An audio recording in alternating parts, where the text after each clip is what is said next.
Hello ladies and gentlemen, welcome to part 7 of Disco Elysium. I am your host, Iron Dragon. Quick reminder, if you're new to the channel and you'd like to support, don't forget to like and subscribe. And thankfully I didn't have trouble with the video on this one. So you're not going to be looking at a black screen for the first few minutes.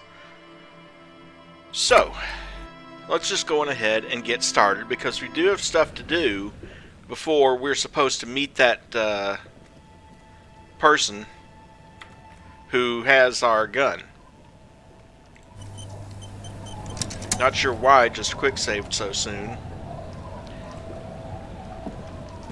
You're back. Good. More lessons in basic reality. My favorite part of the day. And hello, Carrie. Go ahead. Glad Ask to me see anything. You. Glad I to have been really need to figure out how I'm going to increase my conceptualization. Because right now, I can't. Which is a bit of a problem, obviously.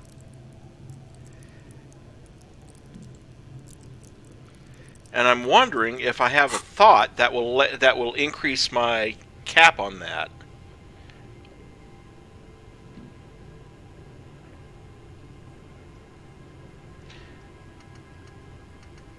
Well, there's advanced race theory if I had unlocked that one, but I don't have that one. Which gives me a +1. There's another quick way if I can remember how to use cigarettes to temporarily increase my intelligence so that I can raise it by 1. Because the thing is, even though the boost to intelligence is only temporary, it still increases the learning cap. And if you spend points on skills that takes them up, then when you lose when the intelligence bonus runs out, you still keep the points you spent on the boost.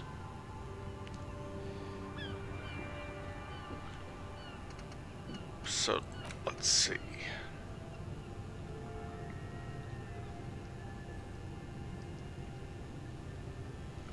That's physique skills.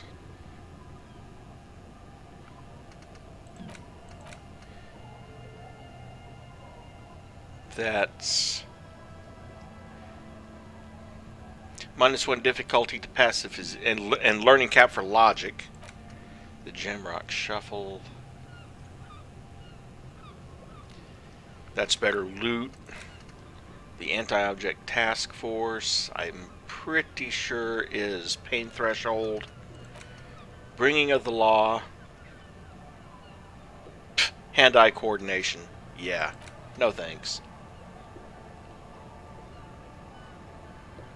Magnesium-based life form. Yeah, that increases my volition, but reduces my logic. Caustic Echo. Motoric skills.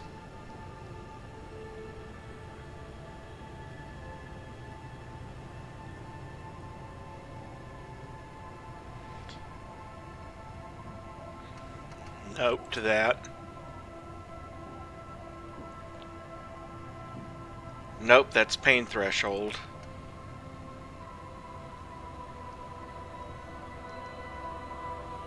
That's Psyche learning caps, but that's not what I need.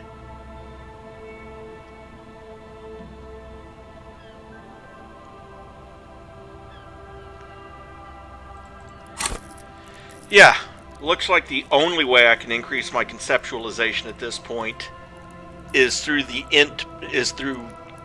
the smoking thing that I was talking about.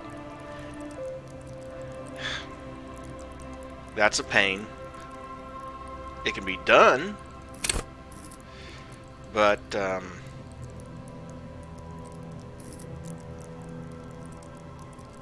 let's see. Well, I probably need to increase it anyway.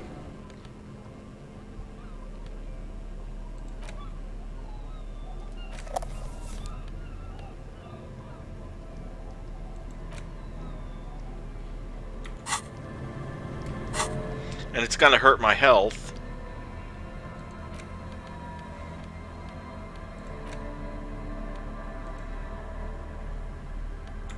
Hey, Mary.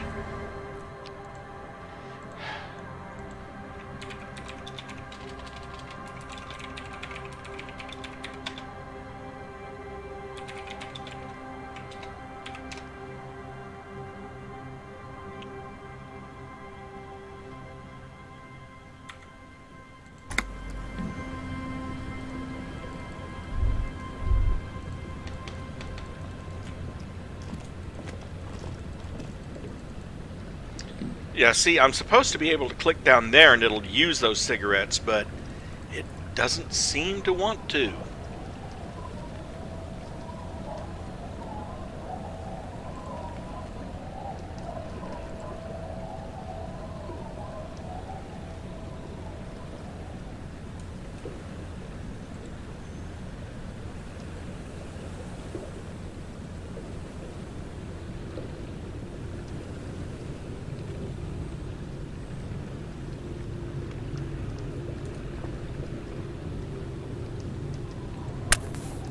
There we go.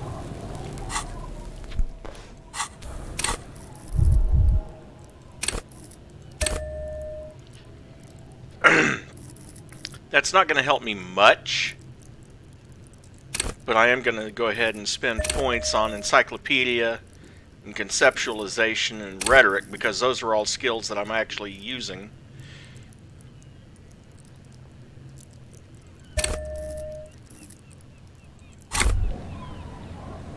Why does art inspire you so much? It does, yes, but what is art? Excellent question. Art is a diverse range of visual, literary, auditory, and performative creativity. It's an expression of imagination and technical skill. Additionally, it's history, criticism, and pure enjoyment. In short, art is the highest form of human communication, representation, narrative, emotion, and agency intertwined. Would I fit into the art world? Have you looked in the mirror lately? To be honest, you have the exact features of the modern artist, with that wild hair and those clothes. Perhaps you should try to write poetry someday, and critique architecture. Hold on, is architecture also art? Of course not. It's autism, box drawing, masturbation with a ruler and a sextant, or whatever they use. You should demean and criticize the genteel institution of architecture, while extolling the virtues of the pure arts. What about music? Only the most experimental kind. I guess I have been feeling critical lately. Yes, you seek substance. No vapid representations and reproductions of social mores as made manifest in stuffy biennials. We're talking real, living art here. Become the art cop. Half art critic, half cop. Okay, if 50% art critic is what's needed to free me from rote repetition, so be it. Exactly. It's not only your duty to only catch the criminals off the street, you must also apprehend criminals of the printing press and the gallery, the trite and derivative artists and writers of the world. Go ahead and provide savage criticisms, art cop. The world is yours to rip to pieces and reassemble. And that gives me access to another thought if I want to do it. -1 perception for an hour and a half, and then -1 hand-eye coordination afterwards. But conceptualization checks heal morale and grant 10 experience points. So, maybe worth it for the XP, but I don't think there's that many many conceptualization checks, passives, this late in the game. Good. What, more lessons in basic reality? My favorite part of the day. Go ahead, ask me anything. And of course, I still have almost no chance short of save scumming the hell out of that.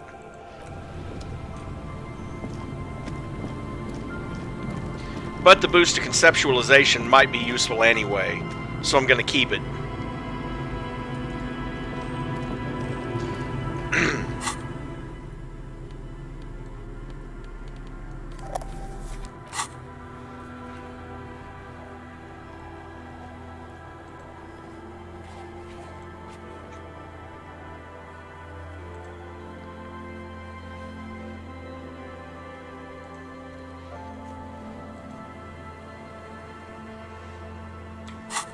Hmm.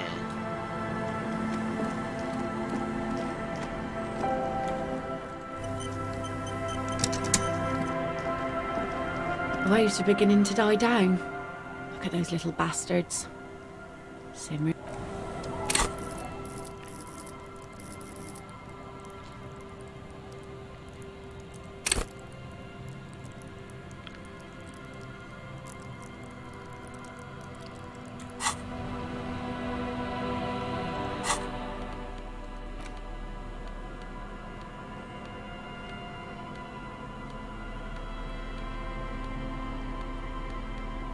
Yeah, something tells me I'm not going to be making that check.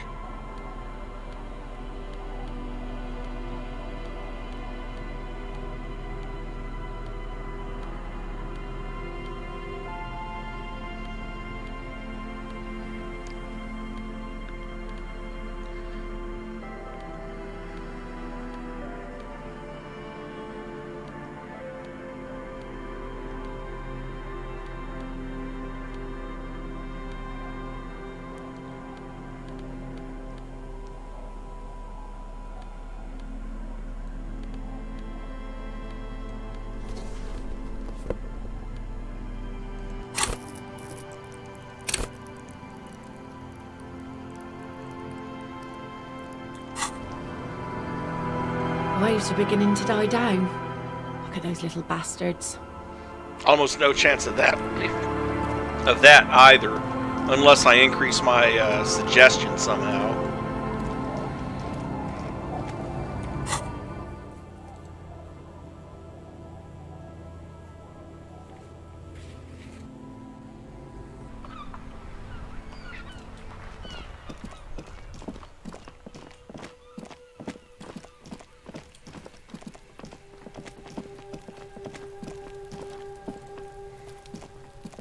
What do you see?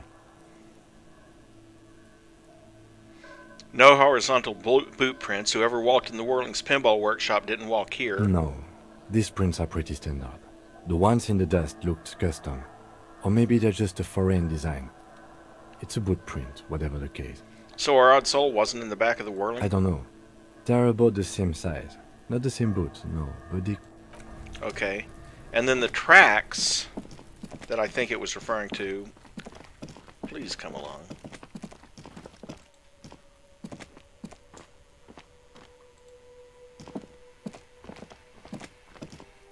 You see a set of tire tracks in the brown slush that covers the plaza mosaic. There we are. You see a set of tire tracks in the... No. Yes, damn it. And of course, I fully realize I shouldn't be save scumming like this You because see a set of really, tire tracks in the brown you should slush accept that whatever covers the plaza failures. mosaic. The tire tracks we were go. left here by an unknown event that took place some days ago. It's a message, written in the language of burnt rubber. Some of that rubber stuck to the tiles right in front of the whirling in rags. This is point A. The driver started there, and then accelerated straight into the fence, left a hole big enough for the Franco-Nigerian cavalry, according to the cafeteria manager. The driver proceeded to back out of the yard, barely stopping before hitting the adjacent building, before heading south. Must have been in a hurry. This is where I started off with my motor carriage before sinking it in the sea. No wonder the cafeteria manager seemed frustrated when he was giving us directions to the yard. Well, you did provide us with a very convenient access point to the crime scene. I think I got it.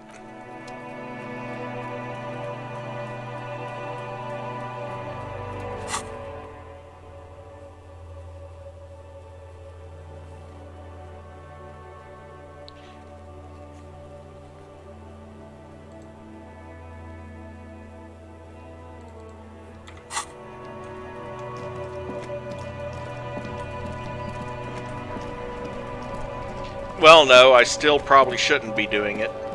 I mean, I'm not the only person to have streamed this, and other streamers didn't do it. But I just am one of those people that Okay, the yellow roses aren't the flowers that were left for Klasje. Drop off my 20-hole sense The of tear terror. machine stands at your bottles clunk.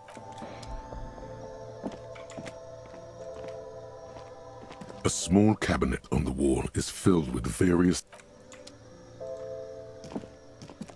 A colorful display... Again, I'm obliged to inform you that both... is this about the questions again? I don't really know. Uh-huh. Well, there's something about the knick-knack stand, but I don't think this is... Maybe it's not the Freet that it was referring to. Oh, hold on. There's some coins back there. Yeah, I know, it's silly to go running after, what, 15, 20 cents?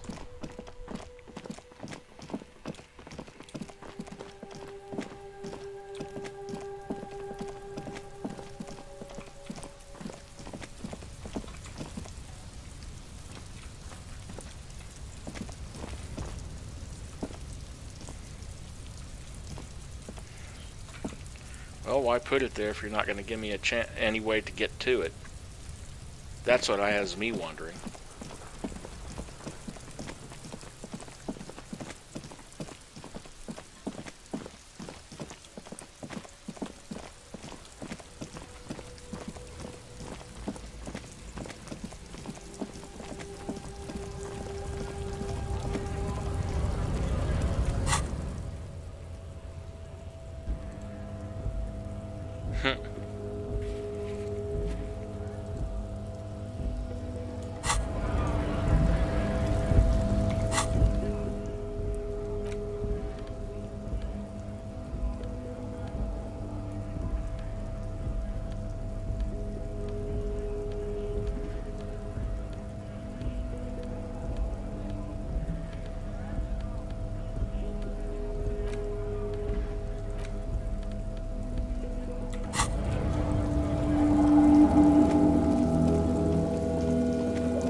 Several maps. The maps look old and faded. Yep. And see, this is what I'm talking about, it not removing these.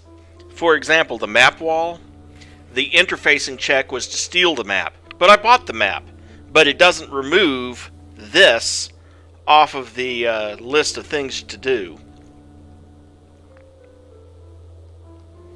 And I still need to figure out how to talk the cargo container door into opening.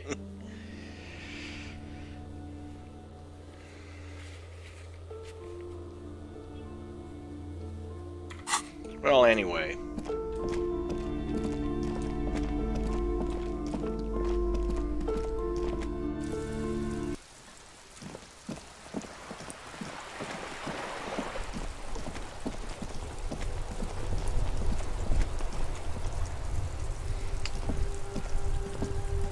The worn and beaten wooden planks of the bench do not look overly comforting. We can sit on benches after we've solved the murder. Let's go. You can revisit the bench if you ever need to pass the time when Lieutenant Kitsuragi is gone. Oh, goody.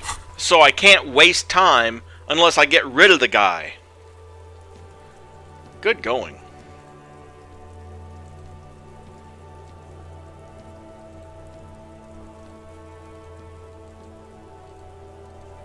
Well, what's left on my tasks list then? Another thing I wish it had was a tracking mechanism.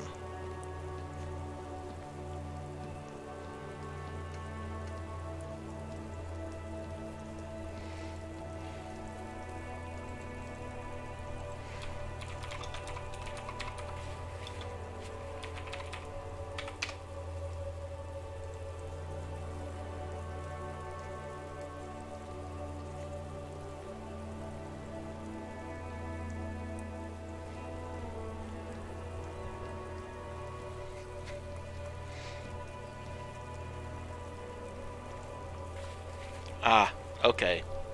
Well, you can't get that done until later.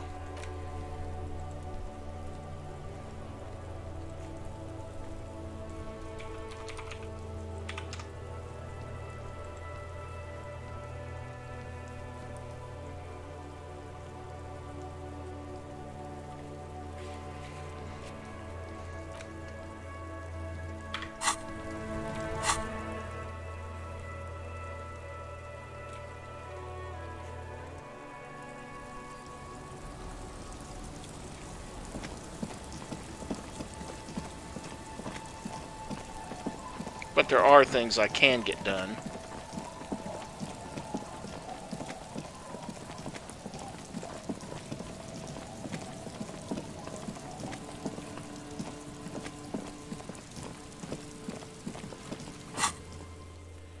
Wait, why did I do that? I just need to go to the church.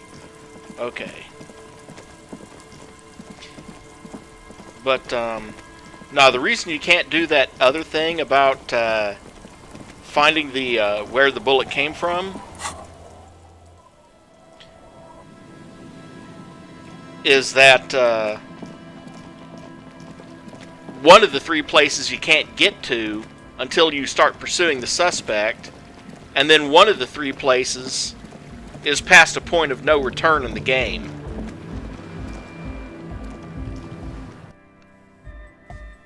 The young man with the tape recorder acknowledges your return.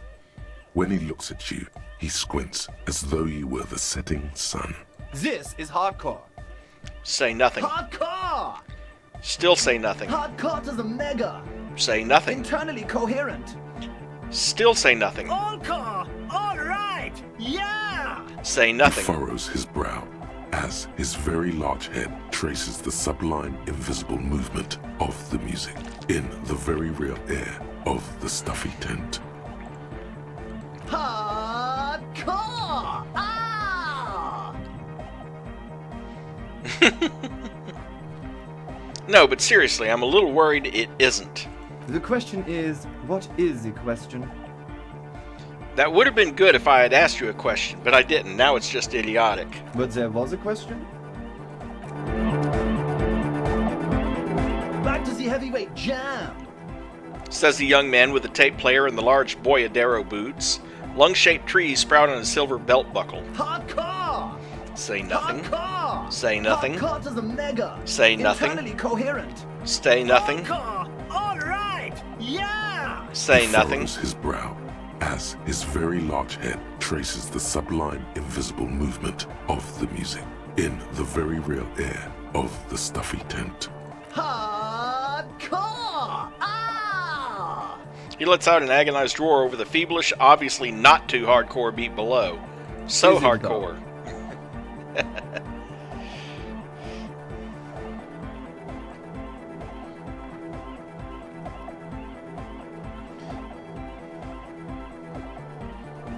But is it? I mean, really? He tilts his head to the other side like an owl. The question is, what is the question? No, but seriously, I'm a bit worried it isn't. He frowns and starts bobbing his head back and forth once more. The skin on your back is crawling. For a second, you can't even hear the music anymore. There is a hawthorn tree on Rue de Saint-Ghislain, right next to the canal. Don't be alarmed. Everything is okay. He isn't actually worried. Everything is still super hardcore. What he probably means is, it could be even more so. You said you were worried. What do you think is wrong with the music? There's nothing wrong with it. I'm still in love with the hardcore. He turns pensive all of a sudden. Sometimes I just feel like anodic music is in its infancy, you know? For example, take this Arno van Eyck jam I've been pumping for the last months, and will continue pumping for the rest of 51. Isn't something holding it back from being hyper? He thinks for a moment, then his expression clears. It's like it's only ultra. I think it's super hardcore, but you're right. It's not hyper hardcore. If anything, it sounds a bit proto, like it's not fully formed yet. You might be a moribund alcoholic and a failed cop, but you are pretty certain a thing cannot be both proto and hardcore. It's proto, not hardcore at all. Wow! Culture cop! I think you might be right. But how could it become hardcore then? I know it in my heart, but cannot think it in my head. If this is not hardcore, how could anything be? Sounds suspiciously like a question. I thought the question was, what is the question? No! This is the answer! Tried to think if anything could make it harder core. What? Guys, there's something happening in his head. Yeah, I call it a migraine. Think even harder. Oh yeah! He's doing it! But you're not. This is almost certainly a matter that surpasses the limits of reason. My imagination fails me. I know! So does mine! He laughs and shakes his head. But there's something else that hasn't failed you. I can't help you with this right now. I need something else, something extra. Yeah!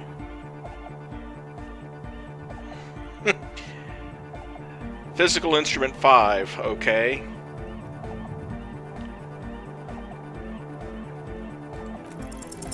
No, that would be silly. Of course Your it body doesn't. isn't for thinking. It's for robust, wholesome things. Alright! Fine.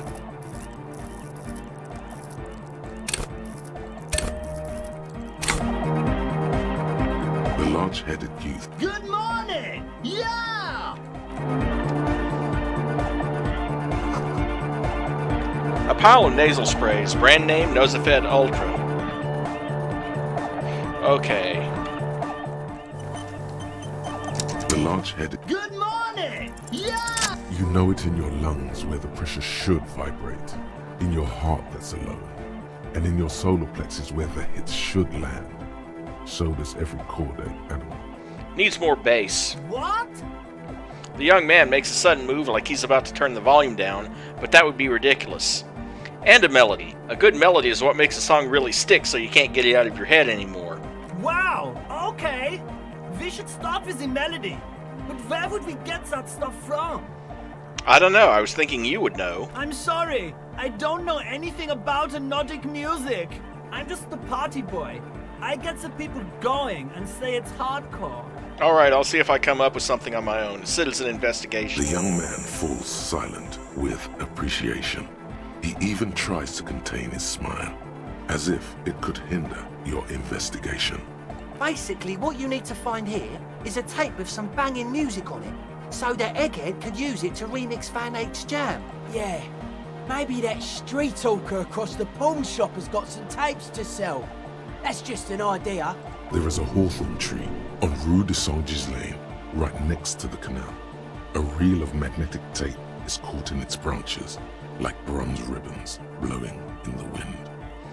Rue de Saint-Ghislain, I've been there. Oh, I know! I know this! I can tell you where it is! St. G is the boulevard before the canal bridge. The one that takes you to the whirling in rags and the industrial harbour. It's got the lanterns and the... I knew that! I could have said that! and the mosaic sidewalk. But it's all blocked with that stupid traffic jam right now. Anyway. Shake it Anyway, off. that's all yours to figure out, Copman. Copman! Why are there lungs on your belt buckle? Lungs are for love! Why would lungs be for When love? Dolores Day was anointed innocence, her lungs started glowing through her body. For the world loved her, and she loved it back. Yeah! Why wouldn't they be? Are the lungs not the place where you hold the breath of your soul? Love! In a woman's lungs. Lonely as I am, I'm not afraid. This strain... An Okay, enough overwhelming is enough. surge accompanies the words. It feels like electricity flowing down your scalp, dissipating into your neck. Feels good, like a spark of life in that moribund sponge you call your body. Great, it heals morale. Didn't need morale. Okay, so let's see.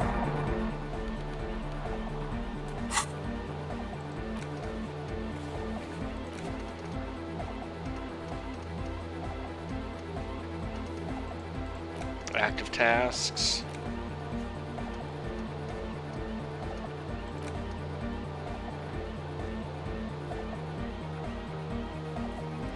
Need to ask the villagers about Ruby.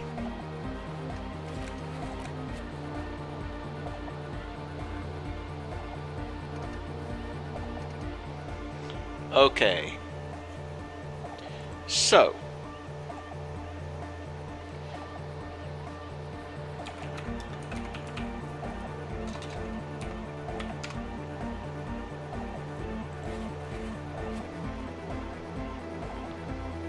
Okay.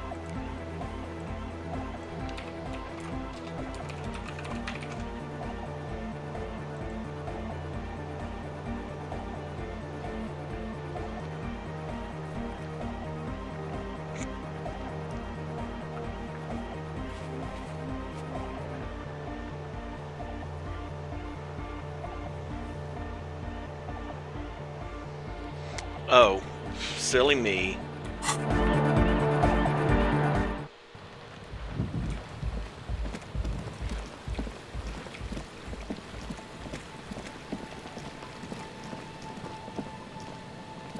Something I didn't realize last time I was here.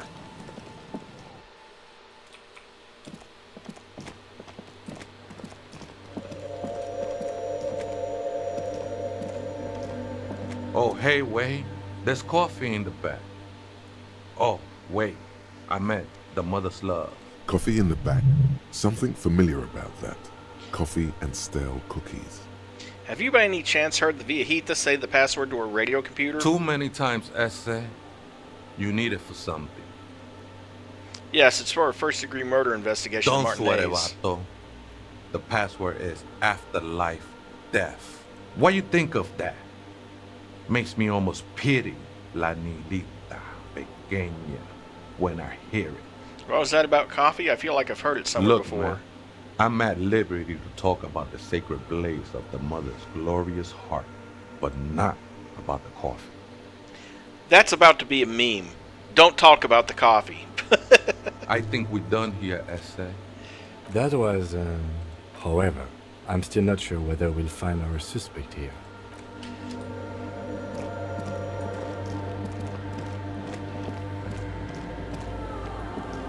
The machine's keyboard, the speaker comes to life. Static seeps through the... Good evening. Votre accident en Saint-Brune. Let's try this again. I think I may have the right password for the personal log. Good. Please repeat the password. Good. I have unlocked the filament. After ending the call, please press print to access the filament. Votre accident. Is there anything else I can do for you today? Sleep well, votre accident. She says as her voice disappears into a The world of machine's static. keyboard is still illuminated. The printer prints out a long text document with dated paragraphs. It looks a bit like someone's journal. Read the it. first entry, made on the 4th of February, 51, by an unknown author, is short and concise. Arrived at the church. The door was boarded up, so I used the crowbar to get inside. Looks like the place has been deserted. Nothing out of the ordinary, but I'll ask around. Need to figure out how to get the electricity in. The lieutenant leans closer, scouring the printout over your shoulder. Just as you finish reading, he looks up, muttering under his breath. 4th of February. That's over a month ago. Whoever set up those machines has been here for quite a while. Do you think it might be connected to the case? Our case? No, I don't think so. It must be some local eccentric. Read the second entry. 6th of February, 51. Had a little chat with the local fishermen. Said I shouldn't go near that place, that the church was spooky and ridden with narcotics. It's a little spooky, all right. Still haven't figured out the electricity. See? Even one of the spookers themselves says it's unnerving. What was that about narcotics?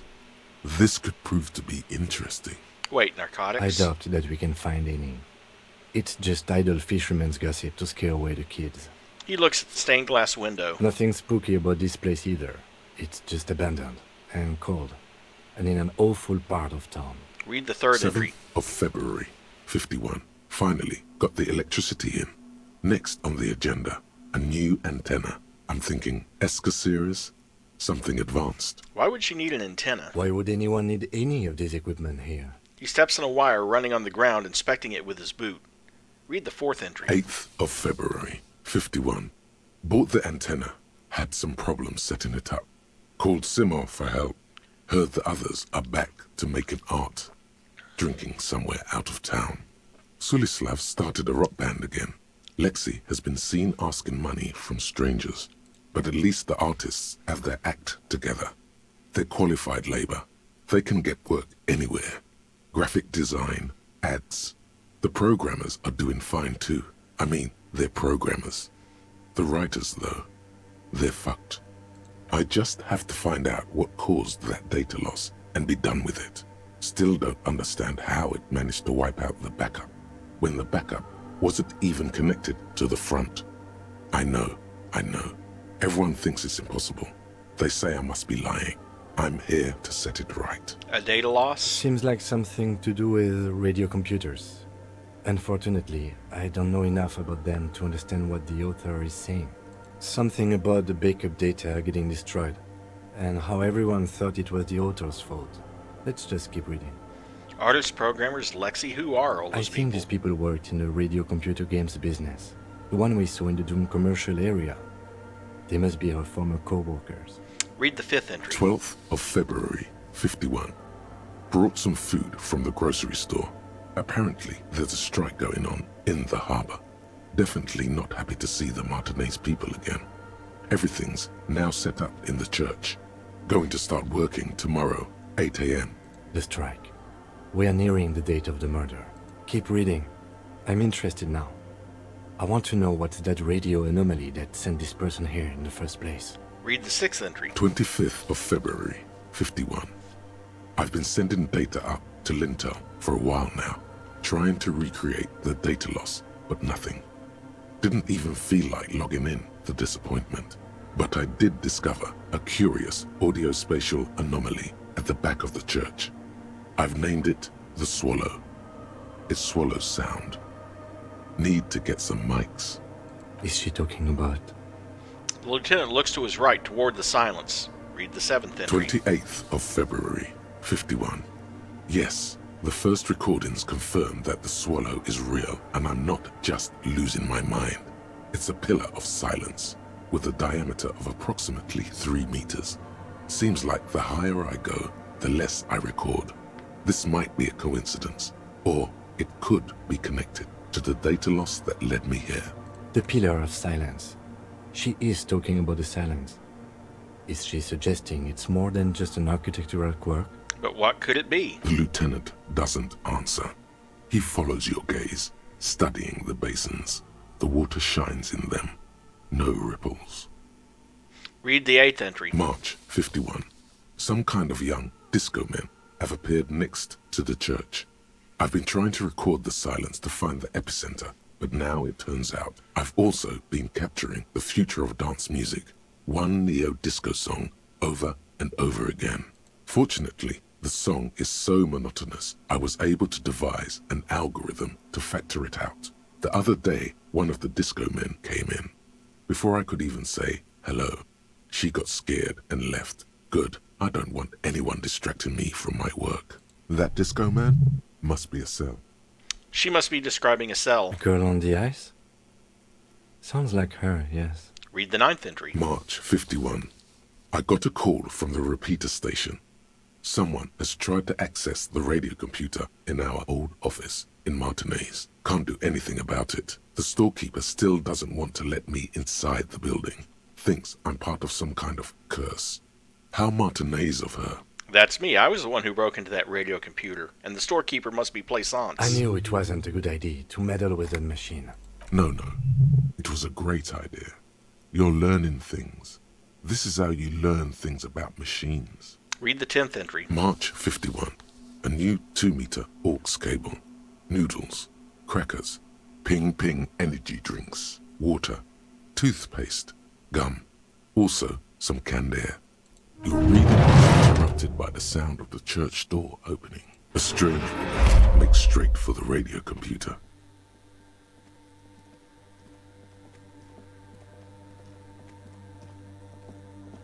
Lady, is there some particular reason your head looks like a mushroom? breaking into my radio computer, I see. She glares at you as she holds down the off button for several seconds. The machine reboots. I do apologize for the intrusion, madame. We are with the RCM, you see. We're looking for a suspect in a murder investigation. We thought they might be hiding here. No one's hiding here. She barely looks up from the keyboard. You hear the machine whir back to life. It's just me and my computer, and it has been this way for weeks. Now please give me some room. I need 2 seconds to see that you haven't destroyed anything. We should talk to her after she has rebooted the machine.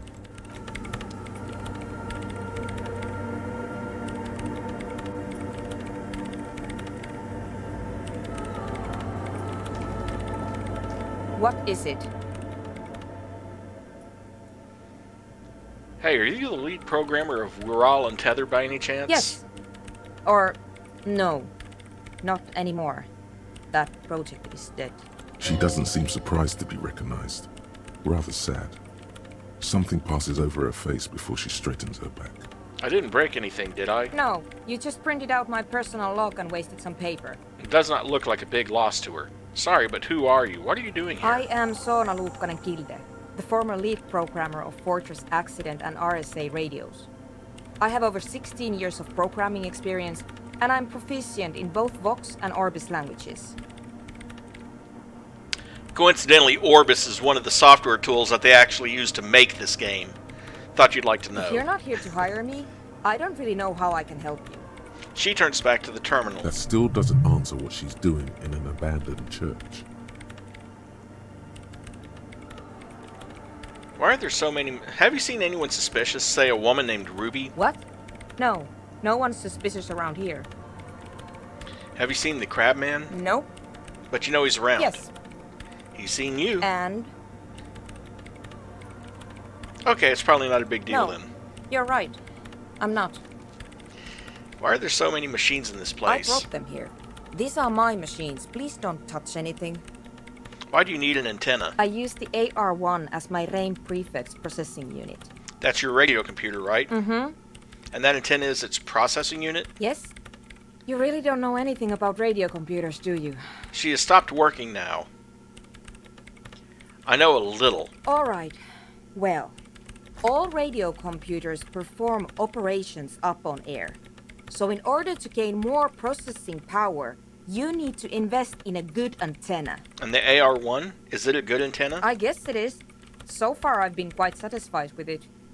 Martinez is an unstable region with bad coverage, and the operation has been surprisingly stable. But it's not the cheapest one on the market. So I wouldn't recommend it for your regular red tape operations. Fraser 1000 is a foolproof line for civilians. Anyway, you should do some research before you decide to buy anything. Ask around, compare the prices. There are many milieus dedicated to that sort of thing. What about those bowls of water over there? They are connected to my RAIN prefect.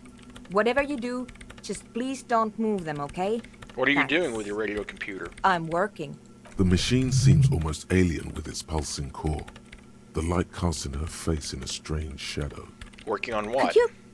Could you just shh for a moment? Or get to the point. I really need to focus on something. It's not just rudeness. It really is hard to concentrate on whatever she needs to do. And you're not helping. Isn't your RIM prefect made exclusively for government use? So you do know something about computers. You're right. Prefect is used mostly by the government peeps. So why do you have it? Because I needed something good for my investigation, and RAIN Civic is widely agreed to be below all standards. So I had to upgrade. Besides, owning a RAIN prefect isn't such a big deal anymore. No, actually, it is kind of a big deal. You don't see REAM prefects in every police department, for example. How did you get your hands on it? I know a friend of a friend who used to freelance for the Coalition. I was actually aiming for the military-grade RAIN Rational series, but couldn't find one. Prefect is mainly based on the same technology as RAIN Civic, so it's kind of a rip-off. But it does have better compatibility with newer antenna models, so I won't complain. Right, I'll try not to touch anything. Great. Next question. What are you doing in an abandoned church? You really like those questions, don't you? I'm a police officer. It's my job to ask questions. I'm conducting scientific research here. You can't throw me out. she says, ready to stand her ground. And actually, yes, he probably could. What research? I'm looking for the location of a 2mm hole in the world. She's looking for a disruption in the radio waves. That's what her personal log said. The lieutenant raises his brows, but doesn't say anything. Is the hole connected to the data loss in your journal? Yes, that's what led me here. But I suspect it might be something a bit more complicated than that. A hole in the world, what does that mean exactly? Exactly. What does it mean? Up to now, it has been impossible to say what it is because it's impossible to measure nothing.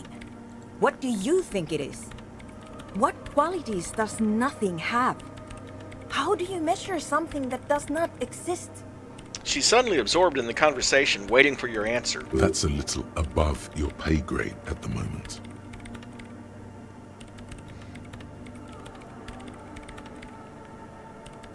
Hold on a moment. Does it mean we're now living in a world that has holes in it? I don't know.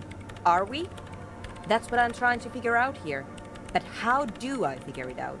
I can't even understand how we're talking about something that doesn't exist, let alone measure it. You measure it by its surroundings. By that which does exist. Which is what I've been trying to do. I've tried using hydro transducers to record the silence. To find out where it begins. Well, it does make sense. Sound is a pressure wave in the air, right? Well, that water is going to vibrate in response to those pressure waves. So... Hydro transducers. So that's what those water basins are. Devices for recording sound through water. But honestly, it's not progressing very well. Do you have any idea where this hole might be located? Somewhere underneath those roof beams, I assume. She looks up, eyes trying to pierce the pitch-black heights above, but without much success. Only a faint crisscross of rafters can be made out from the dark. Most of the tower disappearing into the shade. Why there? There's this place at the back of the church. A place where all audible vibrations seem to cease. I've named it the Swallow. And the higher you go, the less you record. The Pillar of Silence? Are you sure it's not just an architectural quirk? Maybe, but it's oddly close to the physical coordinates of the data loss that led me to this place. This is where the Crabman lives. I know. You don't think he might be somehow responsible here? No, I don't. You said that the research isn't going well. Why not? Because it's just trial and error. Trying to locate the Swallow, the exact point in space. And I don't have a... You know what? It would be really helpful if you could just stop talking and let me work. That's all I wanted to know about the scary 2mm hole in the world for now. Thanks. How do you feel about hypnotic dance music? What? I hate it. I bet she hasn't even heard it.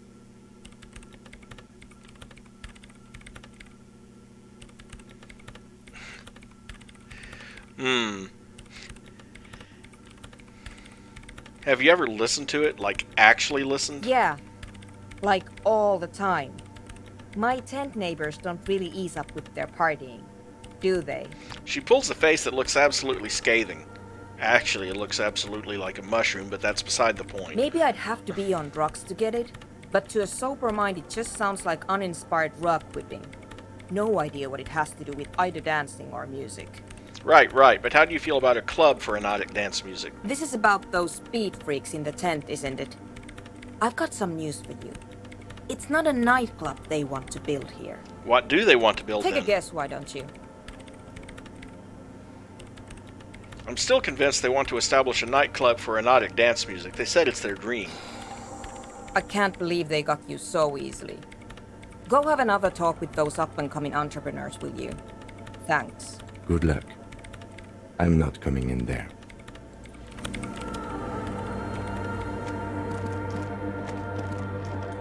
And yet, you follow me.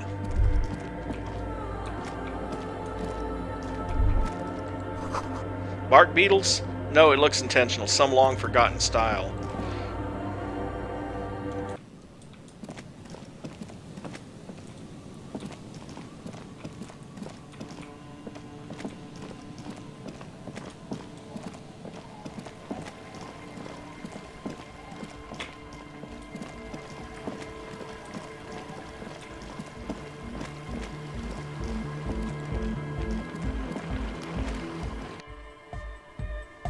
Hi again.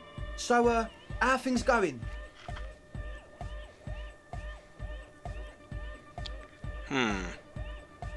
Goodbye, officer.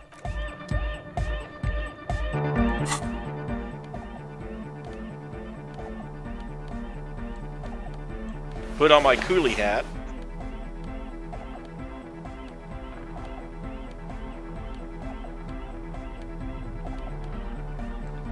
My auditor glasses. My Korjaev jacket.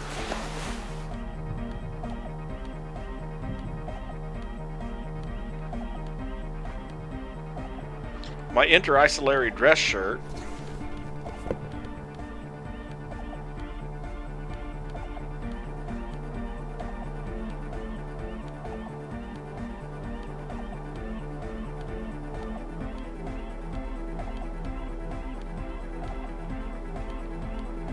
And that increases my logic by about 4. Smells like sweat and laundry detergent, plus a trace of ether. But that should give me a much better chance at, So, how are things going? Yeah. Logic 7, 42%. Okay, so the...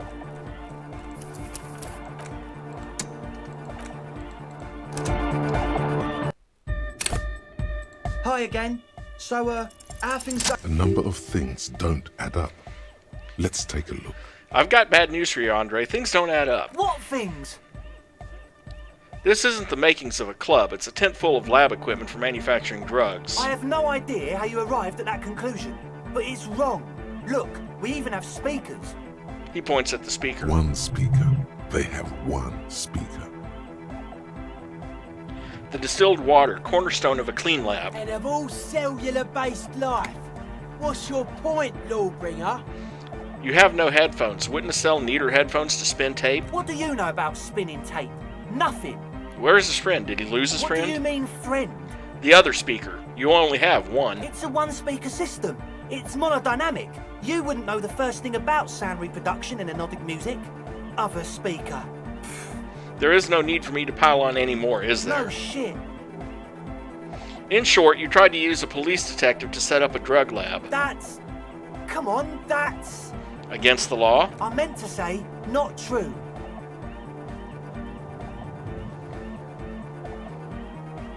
Suna hinted that there's something else going on, that I'm being Hey naive. man, who knows what she's on about? I get it. She doesn't want us in the church. She's got something against us. Who doesn't like to dance? She doesn't like to dance. So what are we going to do with you? What do you mean, do? There's resignation in his voice. He's almost ready to drop the act. It wouldn't take a lot of pushing.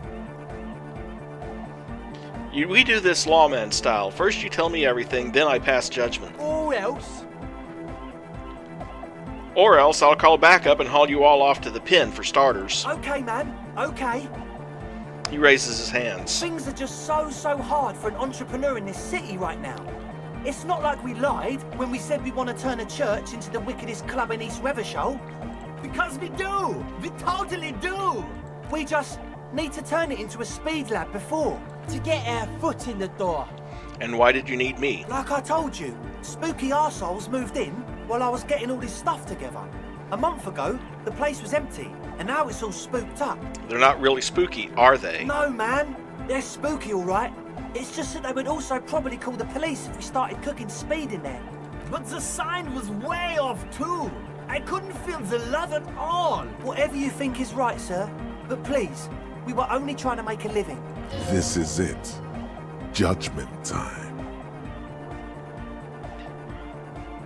Let's do this clean. No speed lab, just a club for anodic music. Yeah! The young man's smile widens to inhuman proportions. His teeth beam in the floodlight. I knew it. The would-be leader dropped his spiked head between his knees. It's impossible now. No, Andre, it's harder now. This hard cop has come to show us how much the fish is, and the fish is always so much more. We all know there was never going to be a club for anodic music with the Speed Lab. Now it has a fighting chance. What's that about a fish? There needs to be a club for anodic music in there. Needs to. Everyone hates each other. Everybody hates it here. It's all just drugs and we're slaves and I can't. We are running out of time. We need a win, Andre. I promise this will be a win. We won't cook speed in there. We'll do it clean. We'll do it true. We'll do it sober and real and beautiful. This will be a victory for the light. This will be nothing. You can hear the ice crack underneath you. Outside, the last century waterfront development is crumbling in the wind. A grape-shot row of falling houses. And so is Rue de Saint-Jérôme and all the houses on Main Road.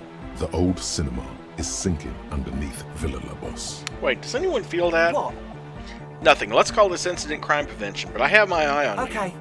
We'll try to do it without the drugs. He raises his head from between his We'll do a knees. straight club up in there, spinning the maddest reels, and nothing but, I swear to God. Okay, Egg? From here on, it'll be straight all the way. About the church, I checked it out. And? What happened? Talked to the crabman. Oh, man. Who is he? What did you think? Seemed okay, to be honest. Very spiritual. Really? Huh. Interesting. What's he doing in the church? Just preaching and praying from the looks of it. No matter. Is he gonna be a problem? Yeah. Noid is right. Let's get back to the point. What are we gonna do about him? These guys will never catch him. You will never catch him. There's nothing to do. As far as I can tell... Actually, he told me he wouldn't mind the nightclub at all. I don't know, man. Doesn't it feel like a major hindrance to you? A spooky guy climbing around when all the guests are trying to have nice, friendly hyper time? Don't worry, I don't think he really gives a damn about you or anyone I else. guess it's not a massive problem, now that I think of it. Everyone is welcome to dance till the morning light. Yeah! Maybe. I guess we'll figure something out. Okay, but what about the other spooker? The one in Grandma's clothes? Did you see her? I was using the mainframe when Suna appeared. A programmer? That's odd. What was she like? Did you ask her about the nightclub? She didn't like the Anodic Dance Club idea. What a pity! That's my favourite thing in the world! And she doesn't like it at all! A shame. What can we do now? Do you see a way out of this jam? And into a laser-lit future of dance and unity? Unity! Dance! She made it very clear she won't leave until her own project is finished. And you can't just evict her? No, I won't evict her. We have to come up with a different solution. Look at you, Honor Man! No, Noid. He's right. Maybe we've approached it the wrong way after all. I'm sure there's a workaround. We can make a deal not to bother her. If that's okay with her, we only want to get in the church and spread the joy and ecstasy of music. The lines in the dark exist. Coexist. At least Crabman seems like an advanced being. He's hard. He'll understand. Yeah, he can do his climbing thing in the tower. And the programmer, does she like Anodic dance music? She absolutely does not. Egghead cannot believe what you just said. It makes him pump the jam a little slower for a moment, but then he returns to the full swing of it. No worries. We'll figure it out. If coexisting fails, you can always muscle her out, right? If it's all okay with you, what do you think? I refuse to throw her out, but I can try convincing her. Excellent! Good luck, my friend. He smiles wide, like a replica of his friend with a large head. Goodbye, officer.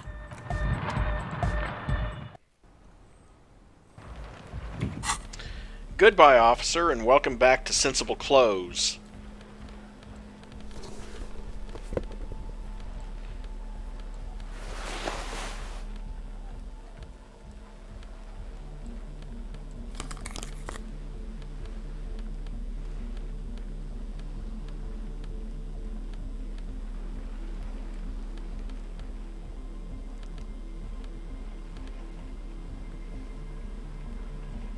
That'll do.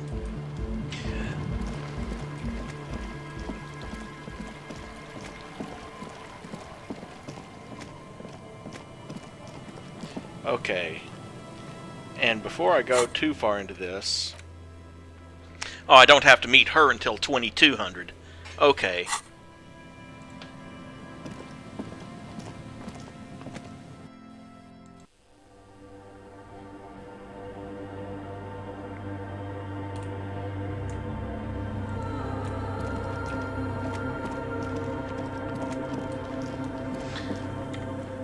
Quick save here because there's two different checks I can make and I'm not sure what the difficulty is. What if you didn't have to leave? I talked to Andre. He wants to make it work. I don't want to make anything work. Hold on, you don't want to make anything work? Yes, anything. I don't want to make anything work. Well, 83% chance of success with this one. Easy. When her research is done, she can move out. Listen, about your research, you mentioned earlier it's not going very well. Maybe I can help with something. What? No, I don't really need any help with the project. But if I could help you finish the project, then you wouldn't have to live in the church next to the Boom Boom anymore. Think about it. She thinks about it. A glassy look in her eyes. A gust of wind brings more snow in from the broken gallery. It touches her hair. Alright.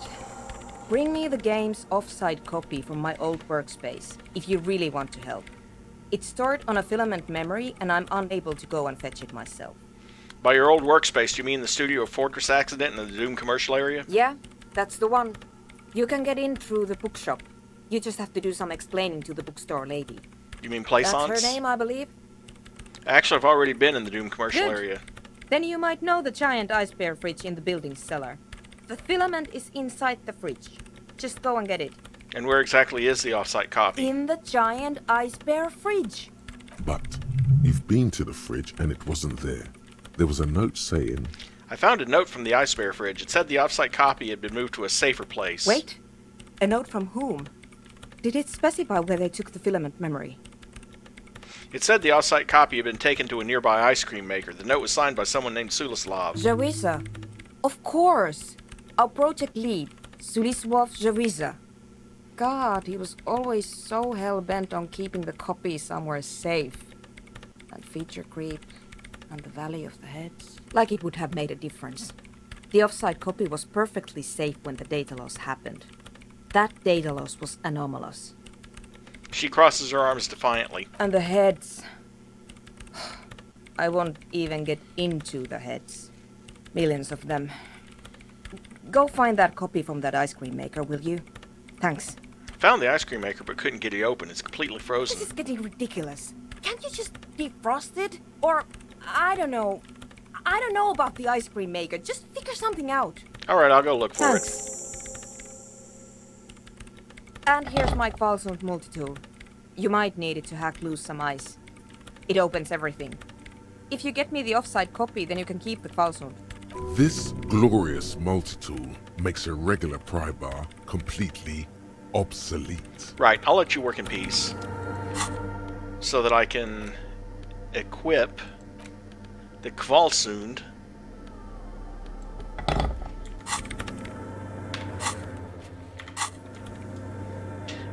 Leave the building so I can use fast travel.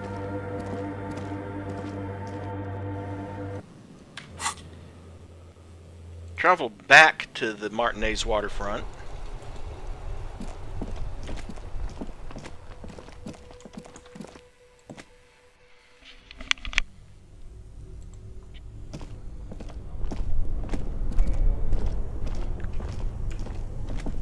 This orange machine is dead still. It has a hand-cranked ice cream churner and an electric freezer. The ice around it slowly melting. Okay. This is one check I don't want to This orange fail. machine is dead still. Ice groans and howls under the strain of your giant Kvalsund multi-tool until the lid cracks open. Darkness lies inside, but you can faintly make out an object. Intricate and foreign, left there for a sub-zero beauty sleep, a filament memory with the words off-site copy written on its side. Disappointment washes over you as you stare into the almost empty ice cream maker. What, no ice cream? Yeah, I think, A scoop of ice cream would have been nice, yes. The lieutenant agrees. Someone's stomach grumbles. The room feels very cold. Take the filament You memory. gently lift the cube from its frosty bedding, careful not to damage it. We should take it back to Miss Lucan and Kilda as soon as possible. I'm not sure how well unused filaments tolerate room temperatures. Yes, but aren't you curious to know what's on the precious filament? There's a radio computer upstairs. Yes, but I'd be wasting time. Let's take the Kvalsund out of hand. Don't need it right now. and travel back to the church.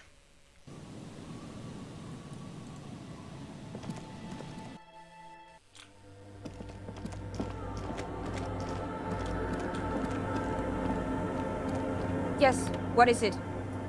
About the off-site coffee you asked me to bring. I bought you the filament. Thanks. Looks like it's the one. What's going to happen now? Now I'm going to print it out to see what's left of it. She's already inserted the filament into the radio computer's core, ready to close the door. What are you even hoping to find? I have a theory. Lintel was able to divine the location of the anomaly from this broken copy. I want to repeat their calculation, only this time with better equipment. Watch. What an intricate display of failure. The paper starts filling out with ink, soaking it in a gleaming blackness. Not a single line of data stands out. Play it cool.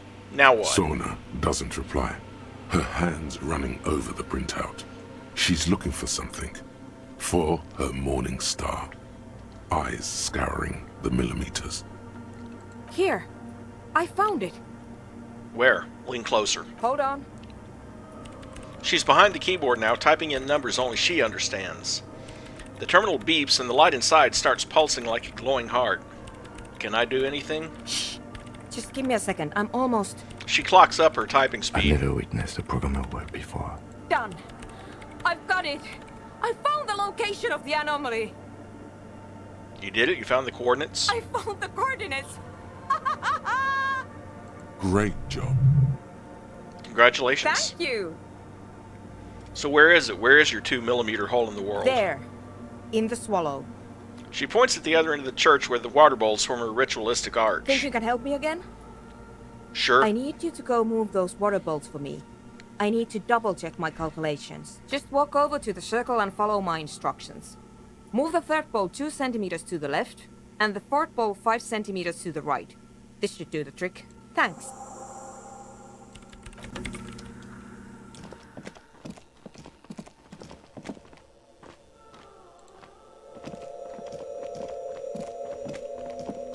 It's awfully silent again, as if someone turned off the entire world outside those walls. Water inside the bowls stands still. Measurements have been marked down around the bowls, each chalk-drawn line representing a centimeter on the floor. Move the third bowl from the left 2 centimeters It moves away. like a ghost, without creating a single trace of sound. Move the fourth bowl from the left 5 centimeters Some right. water spills out of the bowl, wetting the floor. The lead programmer sends you an encouraging thumbs up from across the hall. Time to run back, or maybe walk. This is a sacred place, after all. Or just run. Yes, what is it? I moved the water bowls to the right position. What's next? Great. Everything should be aligned now. She stops, biting into her chapped lip. What's wrong? Yeah. Nothing.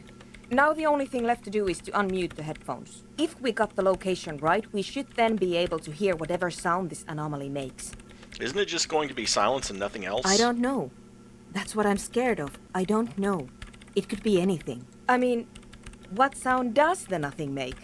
How can you even listen to something that doesn't exist? She turns to face you, the mainframe throwing shadows on her chin. What if silence is only what surrounds it, but the swallow itself is... She grows silent, her face very pale in the cold light of electricity. You're overthinking this. Maybe I'm just tired. It's scary, but we have to face it. You're right. Let's do it. She puts on her oversized headphones, ready to press unmute on the The keyboard. lieutenant takes a step back, and then nothing. Nothing happens as Sona Lokanen-Kilda presses unmute on her keyboard. Nothing but silence. You can hear some small animal cross the floor in the chancel. It's that quiet in the sanctuary. Can you hear anything? She doesn't answer. Her eyes closed and brows knitted together in a state of deep focus, one hand cupping the headphone. Well? Damn it. She lets out a loud sigh before tearing off her headphones. She's still avoiding your gaze. Did you hear anything? No, of course not. Nothing happened. Let's move on. Despite her fear, she was hoping for something extraordinary to take place. What do you mean nothing happened? Did you find the swallow? No. She rests her face on her hands, massaging her forehead. No. My hypothesis was wrong. According to this, I should have heard something, if I got the coordinates right. Like I said, silence is only what surrounds it. But this is just another failure. Silence sounds like silence. That's all it is. You can try on the headphones. See if you can hear anything. But don't get your hopes up. This can't be it. You should have a listen.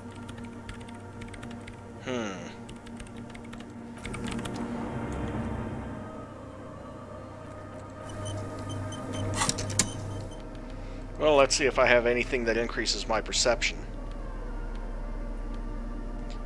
Taking off those glasses would be a start.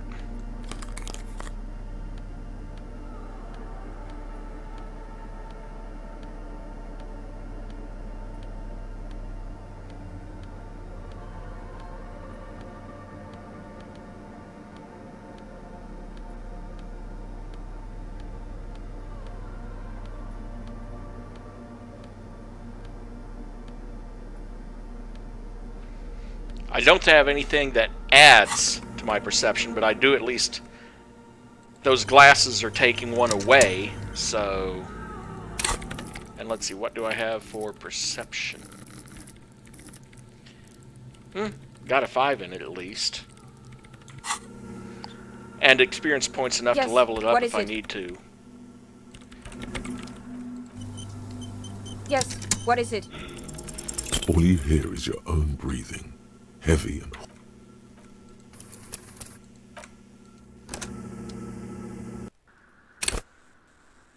Yes, what is it? All you hear is your own breathing.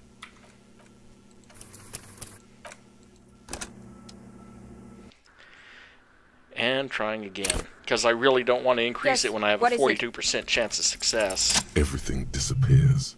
You are draped in silence like a drowning man staring into his puny little headspace. And then the pressure changes. What does it mean? It feels like flying on an aerostatic, or when your ears pop, or like a subtle difference in the atmosphere, a weather change hanging in the air. What if the sound you're looking for is too low for you to hear it? Suna, what if we just need a better sound system? A better sound system? Alright, but where would we get one? Suddenly, a rhythmic beat permeates the walls, causing a small patch of decorative stucco to crumble onto the wooden floor. Hint, hint. They should really allocate some renovation funds to this place. Murmurs the lieutenant, inspecting the damage done to the arabesques. No. What they really should do is shut down the disco men for disturbing neighborhood peace. Yes, but they could help with the speakers. You mean the speed freaks? She closes her eyes as more dance music invades the holy silence of the sanctuary. Of course. The speed freaks. They have a fantastic sound system. And you think they would help me? They would if you wouldn't mind them moving in with you. I guess I could live through a week or two of peaceful coexistence. Great, I'll go talk to them then. Sure. Let me know how it goes. Thanks, officer. And back out again.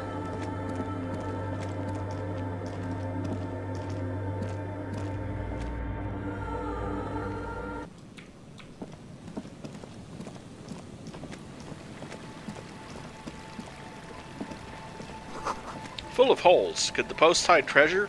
Look inside. A bottle of alcohol. 90 cents. 65 cents. 25 cents. Magnesium. 35 cents. $2.60. Okay, I think that's all the hidden treasure. Now then.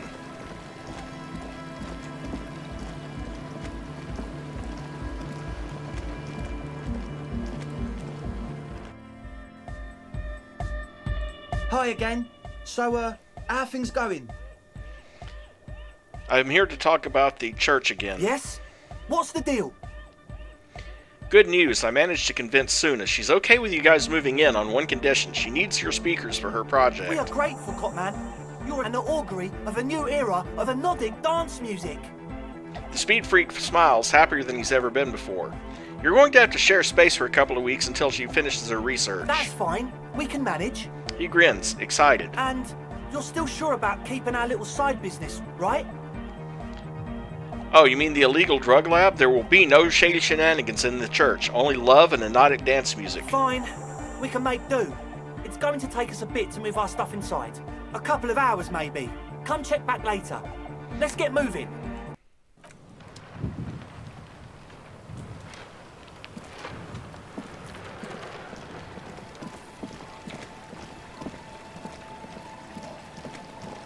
Oop. And a $1.05 right there on the ice.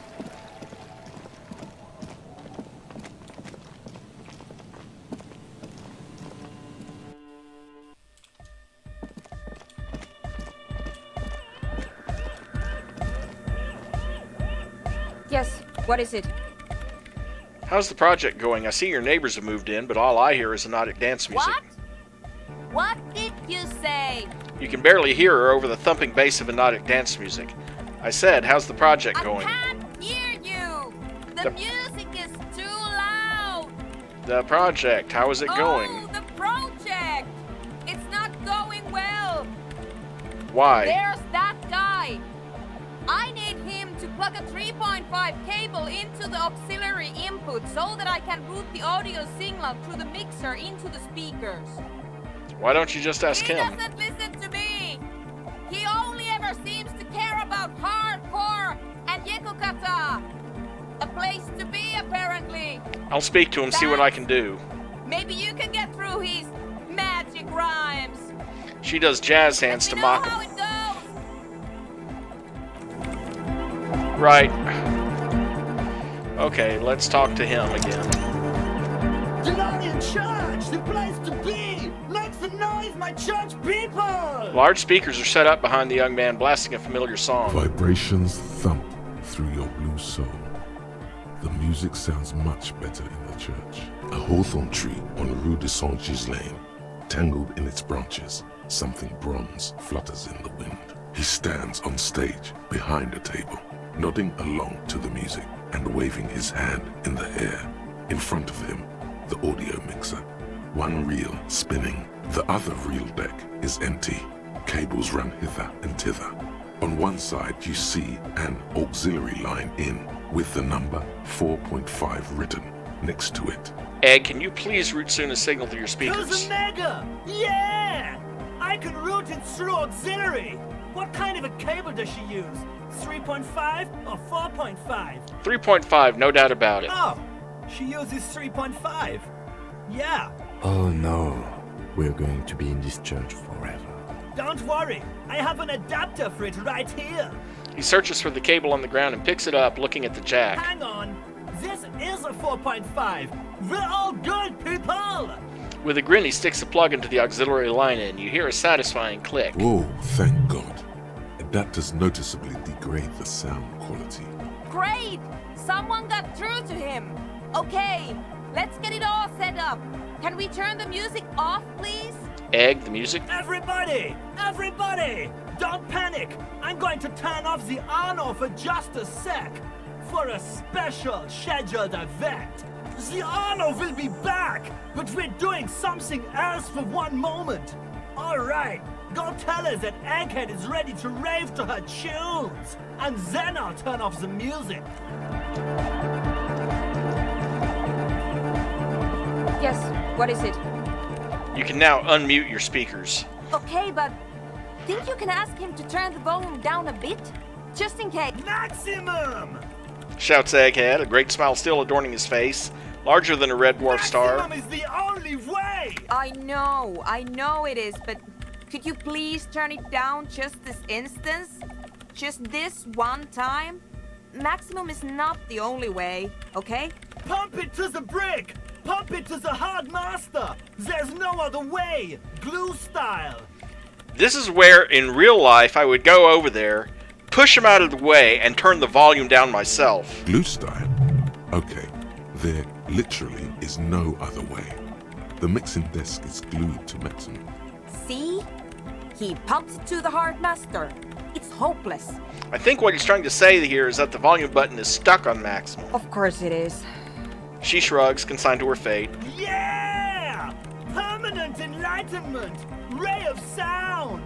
Never mind then. Let's get on with our project. I'm going to unmute the speakers on a count of 5. Everyone ready? She looks around the church. Egghead pumps his hand up in the air, waiting for the beat to drop. Born ready. Says Andre. Ready. Yells Noid. I'm ready if you two are detectives. The lieutenant nods stoically. Not so stoically. His hand moves to the gun holster. There's tightness in your chest. Anxiety. Okay, ready. 5, 4, 3, 2, 1. Mute disengaged.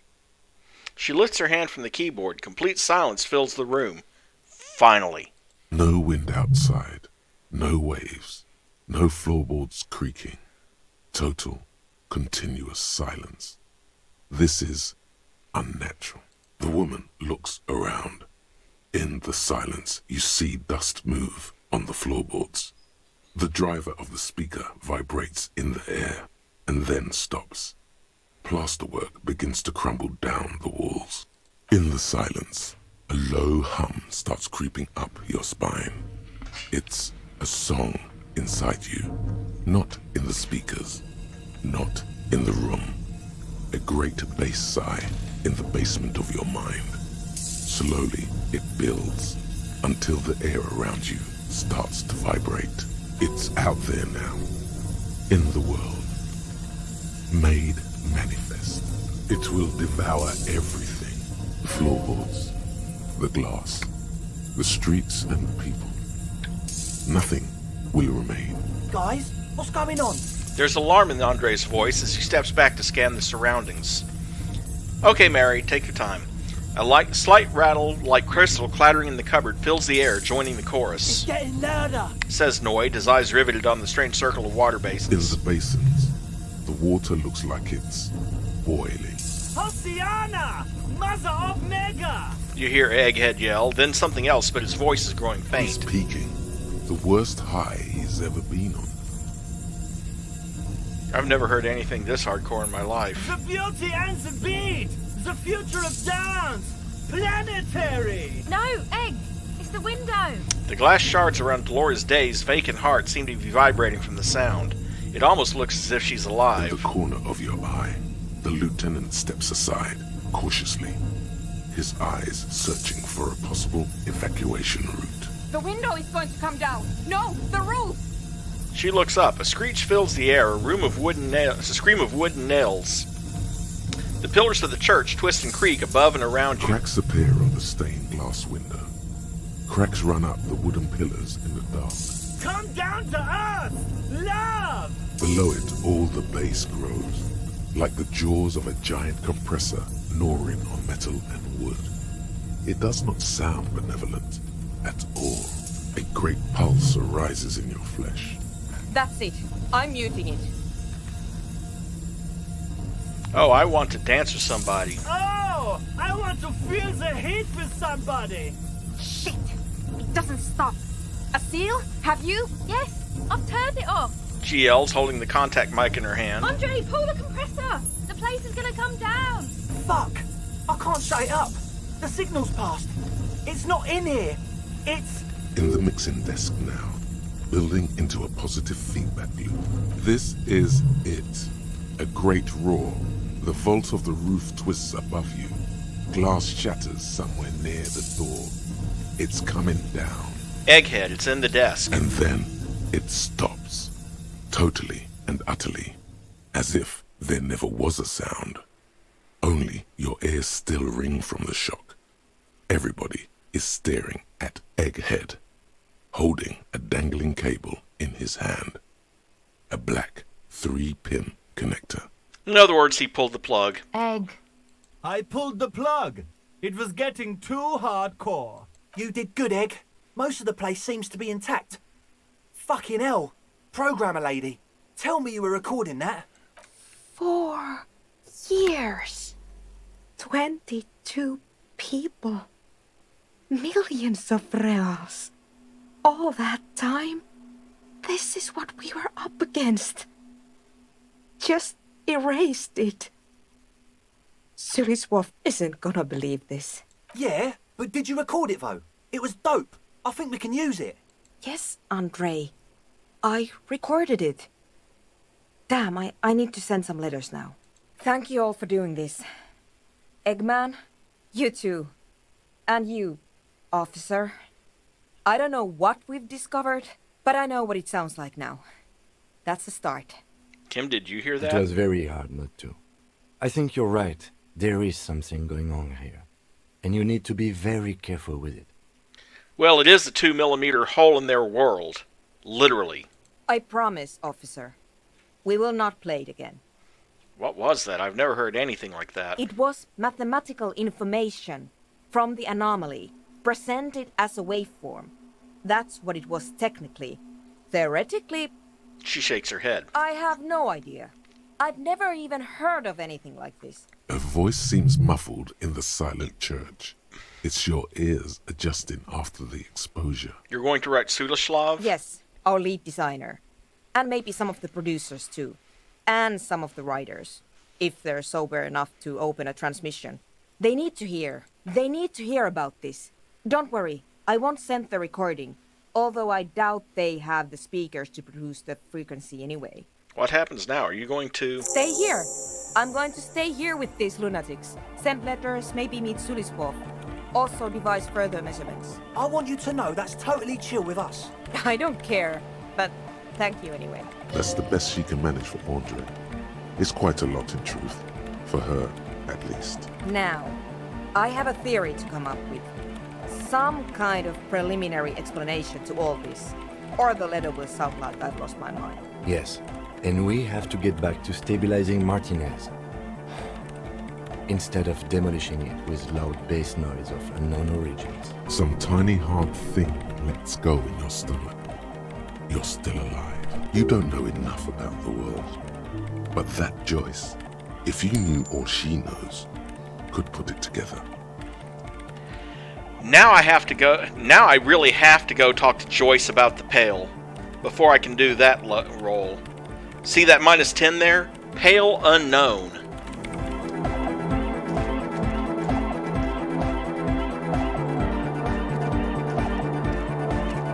She's whistling a melody, her trusty contact mic attached to a wooden pulpit. At the sound of your footsteps, she stops what she was doing and turns to you. Hey there.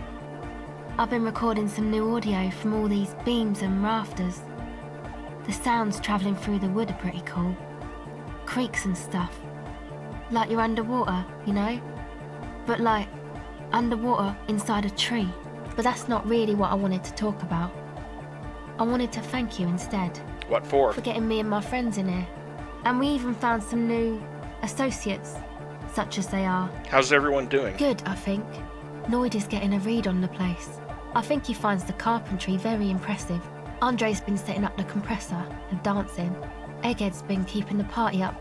He's got the stage under control. Sauna, the programmer, she's doing whatever she does. Behind that radio computer of hers. She doesn't talk to us much. And the crab man hasn't shown himself, thank God. Now can you tell me about your associates? Sure. You helped us out. I can repay the favour. What do you want to know?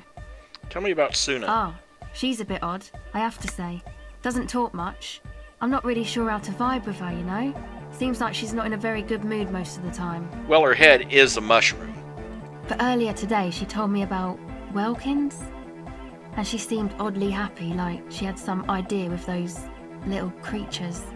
Some artistic idea. I didn't really listen, I was busy with my mic. What about Tiago? Oh, the crab man. Still gives me the creeps the way he moves. But he doesn't actually come down that much, just climbs around the rafters. I just tried to stay away from the crab man. But he talks to Noid. They seem to have some thing going on. He talks to Noid? What Beats for? me. Noid said they get along somehow. They're both crazy enough, I guess. What does he do up there? Who knows? He doesn't really answer our questions, see? Not that it's easy to ask them. What are we supposed to do? Yell up at the tower? Thanks. About Who the do you others. want to know about? Tell me about Andre. Andre? He's a cool guy. Doesn't really come off as one, but he is. To me, at least. He takes care of shit. Sorry, I mean, he's got a vision for what life should be, you know? He tries to push things until everything falls into place. He's an organizer. What is he organized? Nothing. But then again, there's nothing to organise around here either. He really wants this church thing to work. Must have taken it as a sign when he found it abandoned like that. Said it was an augury. I don't know where he got that from. Andre's not super intelligent. I've never seen him so psyched about anything though. And he's often psyched. Looks sort of desperate, like it's his last chance or something. Or maybe he was just high. I mean, not that he does drugs, just high, you know. On life? Yes. Anyway. Is Andre your boyfriend? Yes. Tell me about the others. Who do you want to know about? Tell me about He's Noid. a four-burger, I guess, like the rest of us. Okay, maybe not Egg, I don't know about him, but Noid and the rest are from Forburg, making the pilgrimage up north to visit the Elysium. He's real hardcore about the lifestyle. What is this pilgrimage you're talking It's about? just something poor Forburg kids do every spring. To pass the time, we walk the entire length of Boogie Street, up to Jamrock, or as much as possible. Why wouldn't it be? I don't know, man. Have you been down Boogie Street? It's a little bewildering. Let's say I haven't been down Boogie Street. Okay. Then you should go and take a look, I guess. Boogie Street is cool. It's got a lot of immigrants and all kinds of different people. I might just do that if I make it there alive. Yeah. She says, then opens her mouth like she's about to add something, but doesn't. So what does he do? What do you mean do? Like for a living? No, I'm in for breakfast. Of course we're living. Yes? He's a carpenter. Trained and all. He's very good, he just doesn't have the mindset to work like that. In a shop somewhere. What kind of mindset is that? He abides by the hardcore, sir. You would have to ask him yourself. And you? Sir, I abide by the law. Actually, tell me about the Who do you others. want to know about? What's the deal with Egghead? What do you mean? What does he think he's doing when he yells all that stuff? Oh, that. He's the party boy. What's a party boy? Melodic music doesn't really do vocals in the traditional sense. Vocals are thought of as rock. That's to say they're a bit backward. No offence if you like rock music though. Rock music's cool by me. No offence taken, go on. Anyway, even if you don't have vocals, you still need someone to say something every now and then, right? To urge things on. That's where the party boy comes in. He basically just stands on the stage and dances and yells how awesome everything is. It's very catchy. No, it really isn't. I understand. People are usually afraid to do things if others aren't already doing them. Dancing makes you dance, like sneezing makes you sneeze, or yawning makes you... Anyway. He looks around a little embarrassed at the enthusiasm of his interjection. Where's he from? How long has he been with you guys? Actually, we don't know where he's from, or who he is, really. One time we were out partying somewhere in backwater Forburg. Or maybe even Coal City. I can't remember. Maybe it was Coal City. Egg was yelling along to some jam someone was spinning, all night long. Just kept yelling until he didn't have a shred of voice left. When the sun came up over the mines. There were mines? Yeah, it was in Coal City. She nods. Egg came with us. He made this wheezing puppy dog sound all the way back. Couldn't even speak. It was definitely Coal City, because it took us 2 days to walk back to the fort. He just wheezed the whole way. We never really asked why he came with us, or who he was. I think his name is Jermaine. People are sweet. She says quietly. You can see it must have been a great night. The memory causes her to go silent for a moment or two. Tell me Who about do you the wanna know others, about? followed by, do tell me about yourself. Me? Again? Actually, no. Yes. Better that way. Thank you. Some other questions. Sure. Have you seen a red-haired woman around? No. Just no? It's pretty desolate here. I only hear the dogs bark at night and see the shadows move down the coast. Oh, that's good. No neighbors to complain about noise when you get the club going. Exactly. It's our chance to turn the grim desolation into an overwhelmingly fun dance party. I'm gonna have to raise my empathy before I even try that check. And besides which...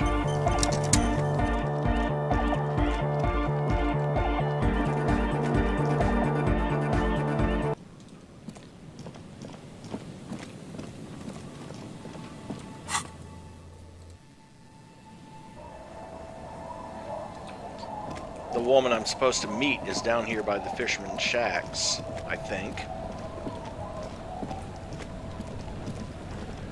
Oh, let me be sure, though.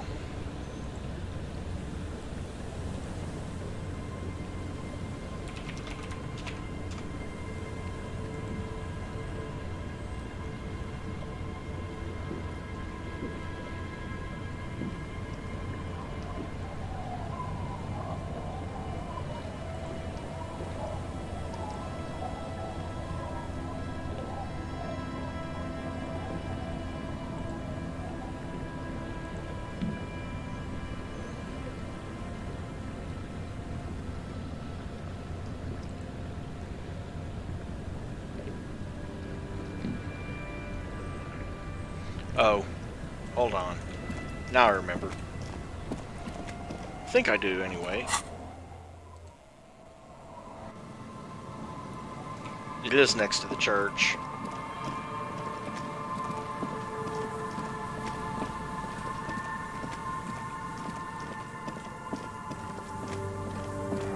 Put your hands where I can see them. The aging woman under a mountain of police paraphernalia mumbles to herself, then notices you and reaches for the megaphone. Show me your hands. This is the pigs. Show me your hands. Right now! Show me your hands! Right now! Scavenged, battery-powered police lights protrude from her back.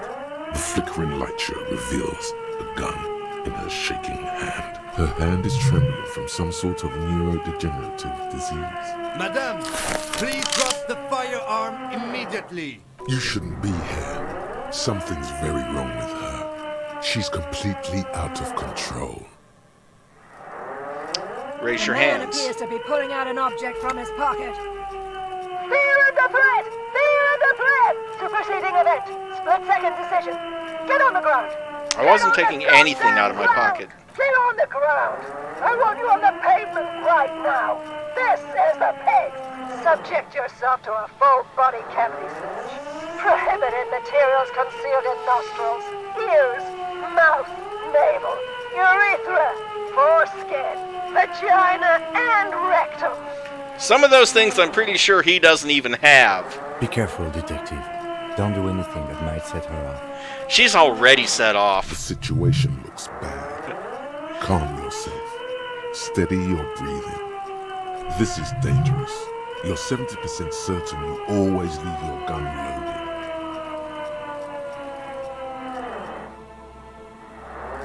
We can solve this peacefully. Please lower the weapon. Need of assistance.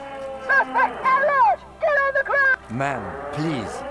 We want to help you, but you need to lower that weapon. Let's just talk, all right? Disturbance reported. Authorized deadly force. Sector, take the shot. Big red key. Big red key. You're not the police. We are the police. Back up. Back up. Back up. Status unconfirmed. Lieutenant W. Frater Harrier Dubois, 41st Precinct. This is my partner, Lieutenant Kitsuragi from the 57th. No. Oh, no. No. I thought Mr. Moran. Gareth. Aggravated assault. Man down. Officers in pursuit. What's the situation, officer? Law enforcement compromised. Impersonating a police officer. We really are cops. Look, my badge. License and registration. License and registration. Come in, dispatch. Sector. Azimuth. She's losing it. One twitch and there would be blood. Please identify yourself, It's ma'am. a goddamn police shitbag.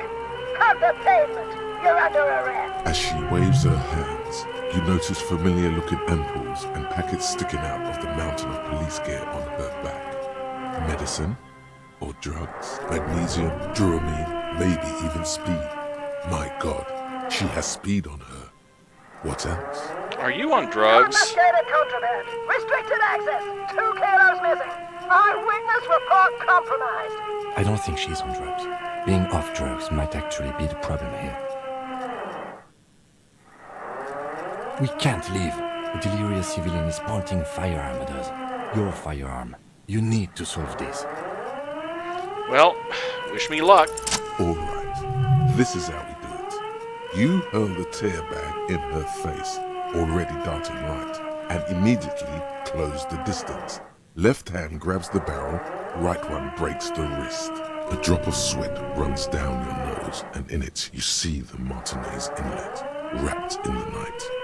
In the abandoned fish market, 3 figures standing in a spectacular light show. A large, loud woman is pointing an empty firearm at the other 2. She doesn't want to listen, or even to be heard. Go ahead, pull the... Ma'am, the weapon you're holding is mine, and I know it has no bullets. What? The woman looks at the weapon in disbelief, her eyes suddenly reddish with tears. She looks straight down the barrel and squeezes the trigger. This isn't police issue. Police weapons have bullets. This isn't real. What What is this? These guns always have bullets. What is this? Why did you sell me this? Grab the gun. Right now. This might be your only chance. Pick up your gun. No one ever cares anymore. Why would they treat me like this? Poor woman. We need to figure out what to do with her now. Nobody's ever around. Nobody ever comes to visit me. Her scratched skin is warm to the touch, but the person inside doesn't even know you're there. What do you think is happening to her? She's in a stupor. I've seen this before. God knows for how long. Could be days when they get like this. Well, why was she like this in the first place? Honestly, I don't know. Dementia, probably. Dementia and Channel 8, and loneliness. Neurodegenerative disease. Could be. Her hands were trembling, and she did seem uncoordinated.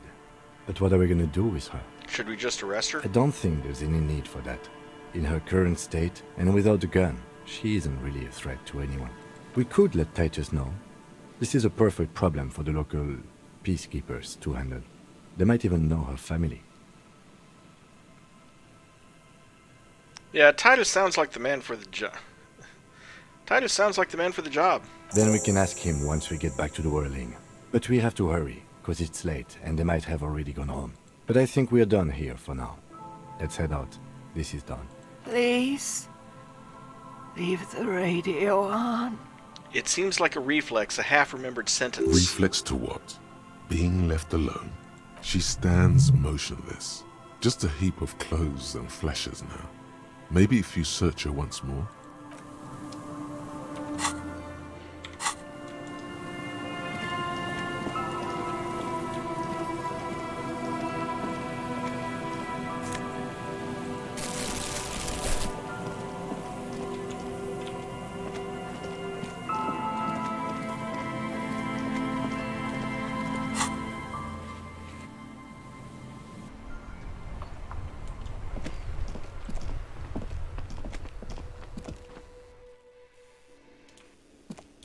Yep, they already have gone. Okay, well, I'll tell them tomorrow.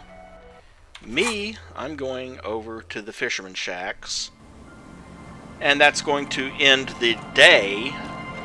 It's getting cold, this late in the night. Good night, Kim.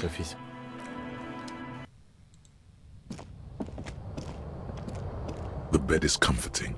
Go to sleep. And heaven forbid I should have to deal with bed my... underneath you is soft, if lumpy. Waves wash the sand underneath the hut, then grow distant to your ear. In the quiet hum of the organic heater, you fall asleep. Like a deftly cast fishing net, sleep pulls you out of the world and into its dark shore. The rough mesh chafes. Tightening around you, it digs into your brain. Yeah, just let me sleep. How have things been going for you out there? Helped anyone lately? Saved anyone lately? Murdered anyone lately? Because you know you are a murderer. A disco music listening psycho killer who offs poor people. And then forgets about it. Shut up. Hear that? Iceman wants to sleep. He doesn't care about killing people. That's nothing to him. Black water under the bread. The thing he's really scared of is much, much worse than that.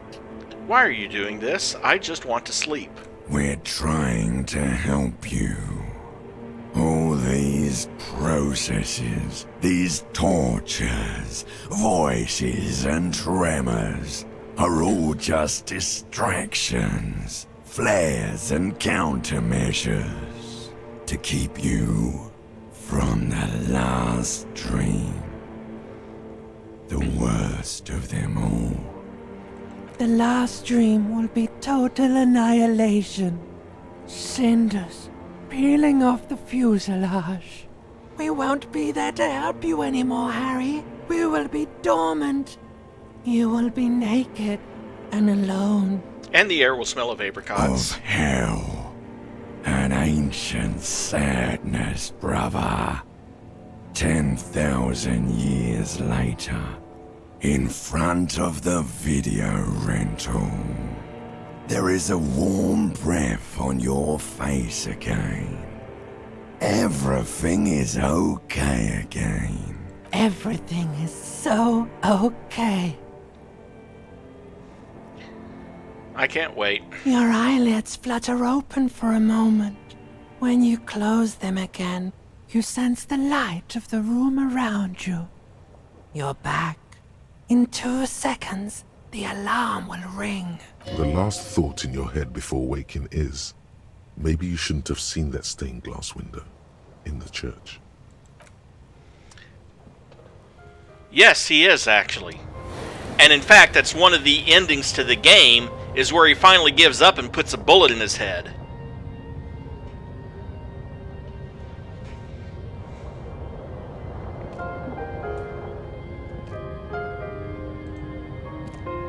On the table, you see a bowl of water, a rough soap.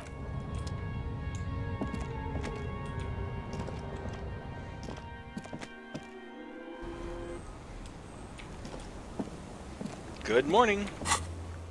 And travel to the Martinez waterfront again.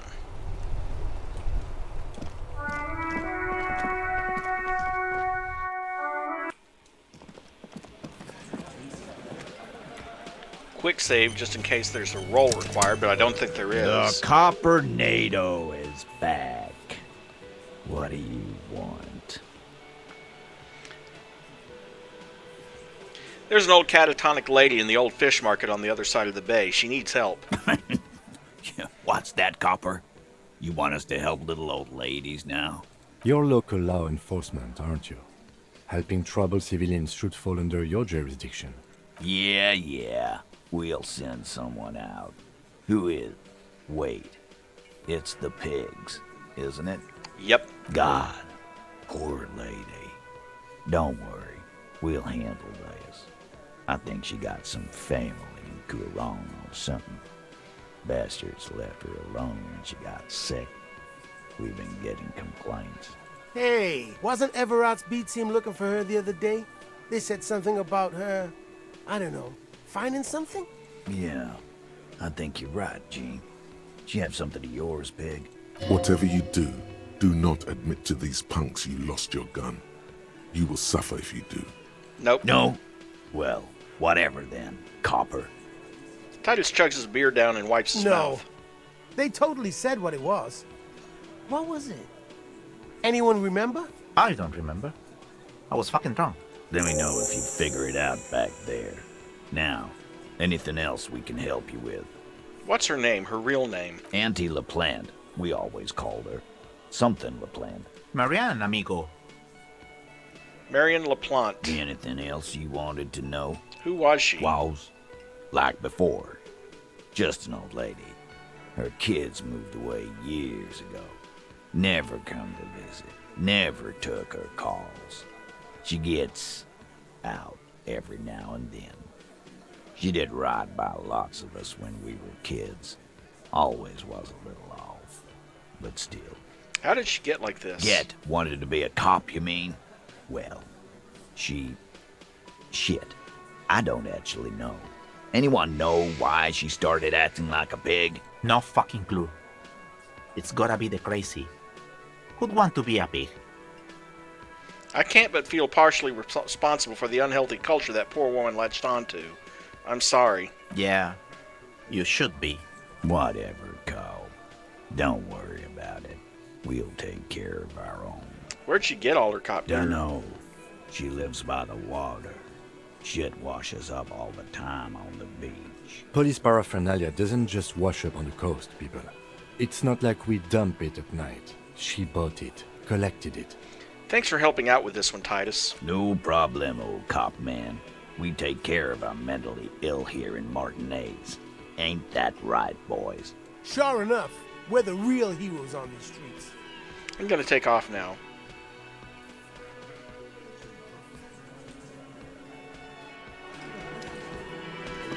Okay, that takes care of that. Now let's see.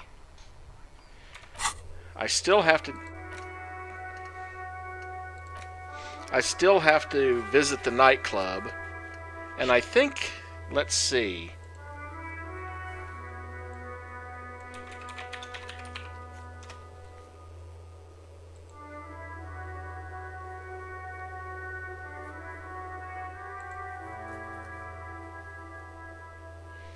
Okay. Yeah.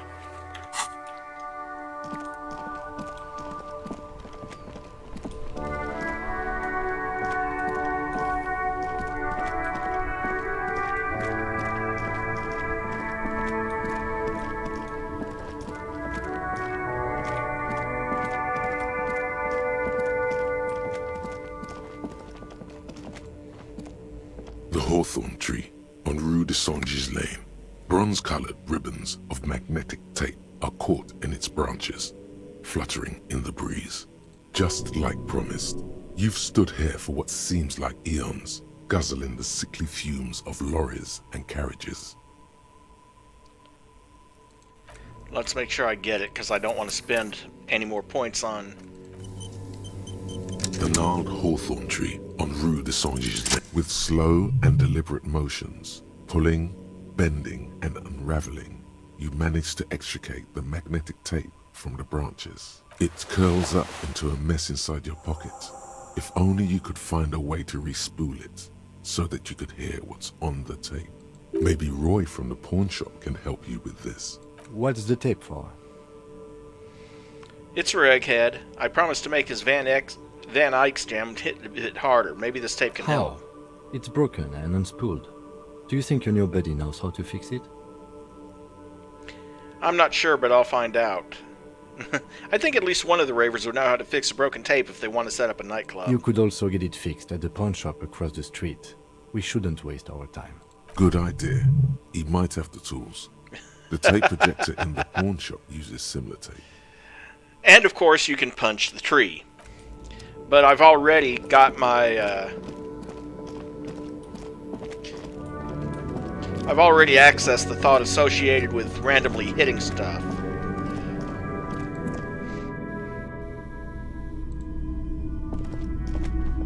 Top of the morning to you. How may I be of service? Early bird gets the worm, huh? Perhaps. I just like being awake for the transition between night and morning, bearing witness to the first hints of light on the horizon. Feeling warm and enthralled by the movement of light, while the mind continues to race forward. Lucky bastard. He's probably on Pyrrolidon. It's tough to come by on the street. Pyrrolidon? What is that? A drug developed by the military to treat and prevent radiation sickness. It has psychedelic side effects, and it makes your eyes turn yellow. So where does a man get Pyrrolidon these days? How would I know? No judgment, just curious. I probably did loads of Pyrrolidon before I lost my memory. I've had to take it. You know, since the People's Pile cleanup. I was with the Emergency Relief Brigade. People's Pile cleanup. You know what that reminds me of? There was an actual blooper on the radio. This is... Oh, it has to be sometime in the 80s, if not earlier. So, 40, 50 years ago. Maybe even further back before that. Probably in the 60s, when Gomer Pyle was still on the air. Coming up next, Gomer's Piles in color. I think I can live without seeing that, thanks. He's taken for mental and emotional, not physical pain these days. The People's Pile? What's that? A bad idea. Some poor leftist built a particle decay generator in hopes of bringing affordable electricity to underserved communities. It malfunctioned. Radioactive waste everywhere. Probably some of it in you, too. Tell me more about the ERB. We were an all-volunteer force. Self-organized. Tried to help the fire brigades contain the spill. On the patch, gamma radiation lines crossed with a red drop of blood. Tough son of a gun, this one. Respect. I lived by the river since I was a small boy. The Esperance didn't have the art to let it all go to shit without trying to do something to help out. There wasn't much the volunteer force could do, however. We wasted years in the river mud. Years getting sick. He looks at the spiraling light and stops. It must have been tough, radioactive cleanup. There's a reason why everyone's tried to forget any of it ever happened, and why no one has tried to repair or replace the pile. So much disappointment, and early deaths. Cancer mostly. And we knew all that was coming even as we were cleaning up as best we could. Actually, people who know the effects of radiation tend to get like that. I remember there's a story about the Demon Corps, and there was like this scientist observing it, and there's this blue flash of light, and he's like, well, that's that. Because he knew he was going to be dead in 3 days. No one's. Everyone's. He sighs and shakes his head. So much bitterness. A bunch of poor people built themselves a primitive nuclear reactor, hoping for the best. What do you think is going to happen? How'd you end up running a pawn shop? The cleanup happened 15 years ago. I was young then. Later, my second aunt died. Left me this shack and all the assorted junk in it. So I came to Martinez. People told me don't go there. It's a shithole. I said, people, we just had a nuclear pile meltdown.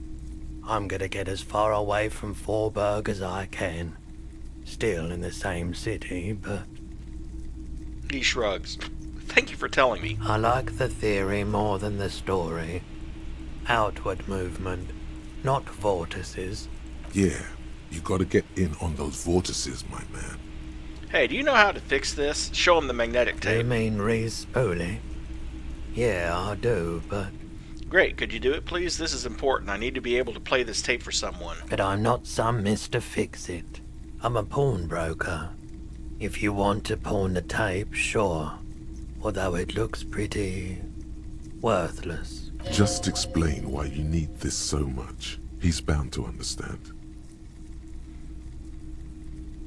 Worthless? It's not worthless, Roy. This could be the next big thing for the local dance scene. Huh? What do you mean? You know that old church down the coast? Yes. What about it? I helped some young ravers turn it into a nightclub, and they play these weird beats there they call note music. Is it any good? The music, I mean.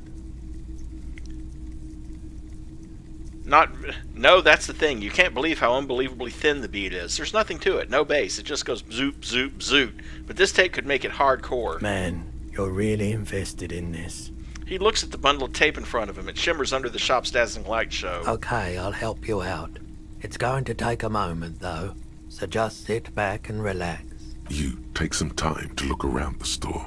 The play of visuals all around the pawn shop is mesmerizing. Suddenly, Roy turns back to you with a reel of tape in his hand and coughs. Thanks for the help. Yeah, my pleasure. I'll do what I can for true passion projects. Just try not to use this tape for negative photon emissions. Take responsibility. Okay.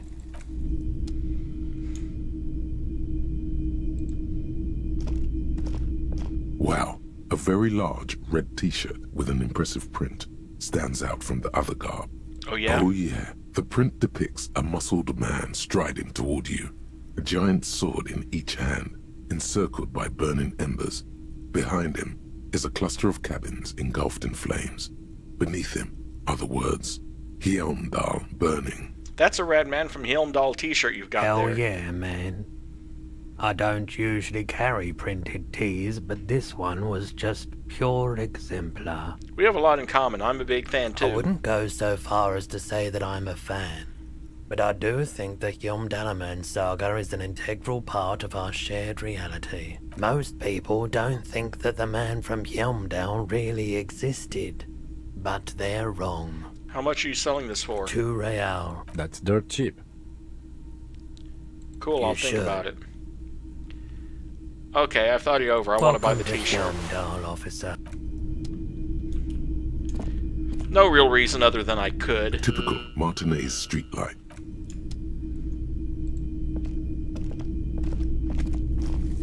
You see rows of toy soldiers guarding the rest of the trinkets displayed on the table.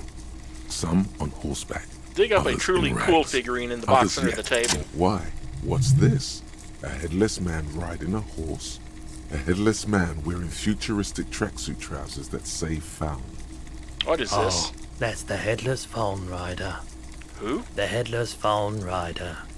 It's an urban legend about a man who rides the streets of Revachol sporting a fawn tracksuit. As you see, he's missing his head. 50 cents. Bargain price. I'll throw Sure, the why not? dimension that this figurine is supposed to be lucky. Always carry it with you.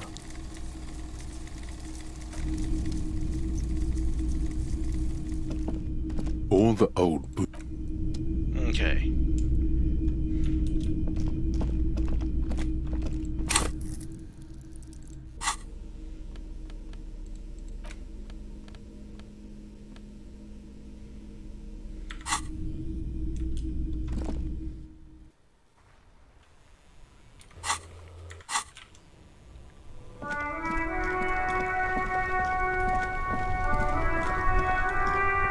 I still don't like the way the quick travel in this game works, because you have to get close to the location on the map, like in this case the Whirling in Rags, before you can travel back to wherever. But I have the tape, so let's go back in. Hey, her innocence Dolores Day liked little figurines, right? Liked holding little men between her fingers, remember? What? You have the Headless Fowl Rider figurine. You should give it to her. Win her back. I should, yes. This is a task of mine now. So very, very, very nifty.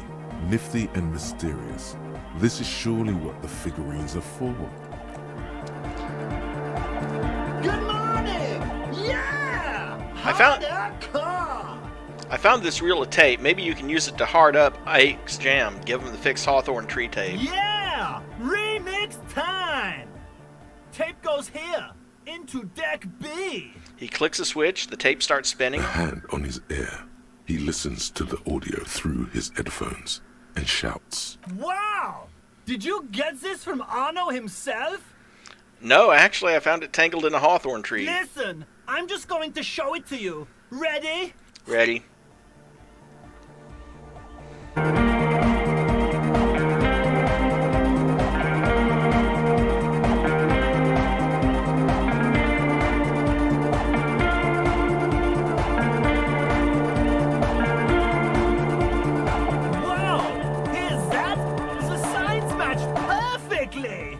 If only we had the beat for the full assault, it would be unbelievably hyper. What is this? It's good. How did you guys do that? You're right, it's uncanny how well it all goes together. Do what? I just found a random tape and brought it to Egghead. He's incredibly good at remixing. Yes, but what if Van Eyck based his remix on some forgotten local melody, like a folk song, and you just found the original piece that inspired him to create this jam? That would explain why it fits so well. Nah, to me it sounds like classic Van Eyck. I don't think he needs any inspiration from folk songs. Maybe he lives in Martinez and just threw away part of his song because he thought it wasn't good enough. I think it's just happenstance. Chaos in action. Contingencies of our limited existence. That and Egghead's fantastic talent. He nods to his friend behind the turntables. Lloyd's right. Egghead's technical talent is the key. No, this is definitely part of the same song. Something cut from it. It fits too well. Well, it doesn't really matter what you answer, but, Andre's got it. Sounds like a local folk song remixed. Be how it may, if it fits, it fits. Bring up the volume. What about the bass? Do you have any ideas for that? Yeah, I remember. You said it needs more bass. I think you might know the answer. What if we used that crazy sound assault from Suna's experiment, but contained it, tamed it, made it pulse? But how? Don't be too hard on yourself if you don't figure it out. I think the jam's already pretty ultra. But it could be hyper hardcore! Well, I'll have to increase interfacing to do that. Which, fortunately, I might be able to do.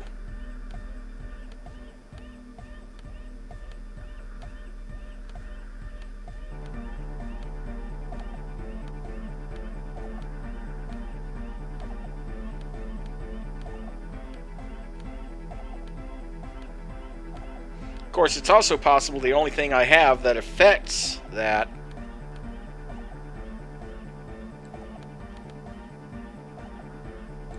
are those gloves, which is +1 to interfacing.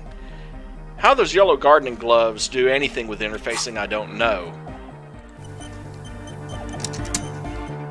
And it's not really going to increase my chances that much. Which reminds me, what's this Arno van Eyck thought?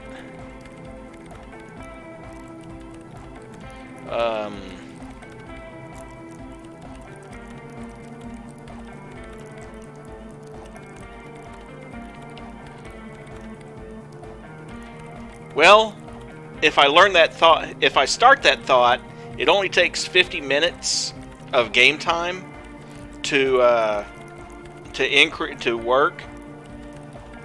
It unlocks all motorics white checks and reveals Arno van Eyck posters across Martinez. I'm like, it doesn't do that much. It does add +1 to interfacing, but frankly, for that, I could just increase interfacing. Quite a bit, actually. So I'll give it a thought.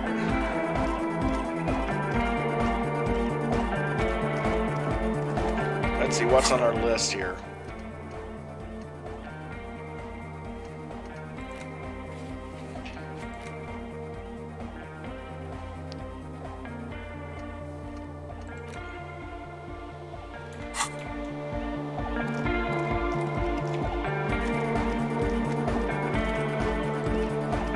Alright, let's do a little something about the figurines.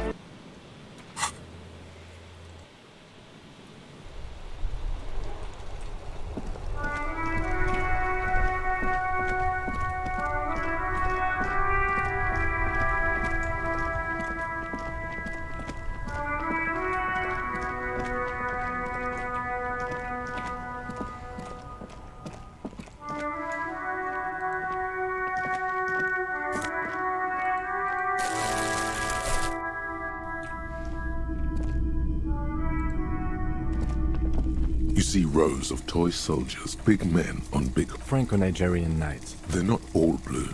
These figurines also wear gold coats. Which ones? Ah, those. Yes, they are.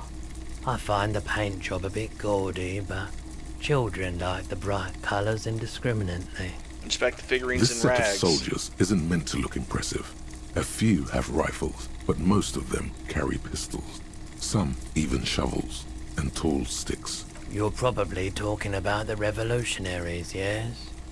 Yes, they are soldiers. Revolutionary soldiers.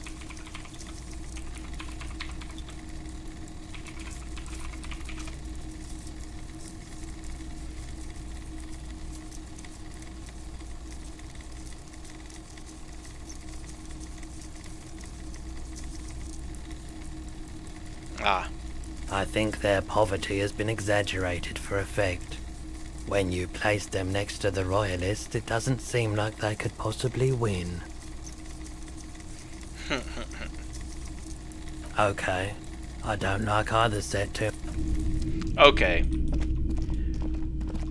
Not sure why I had the wrong idea about the figurines.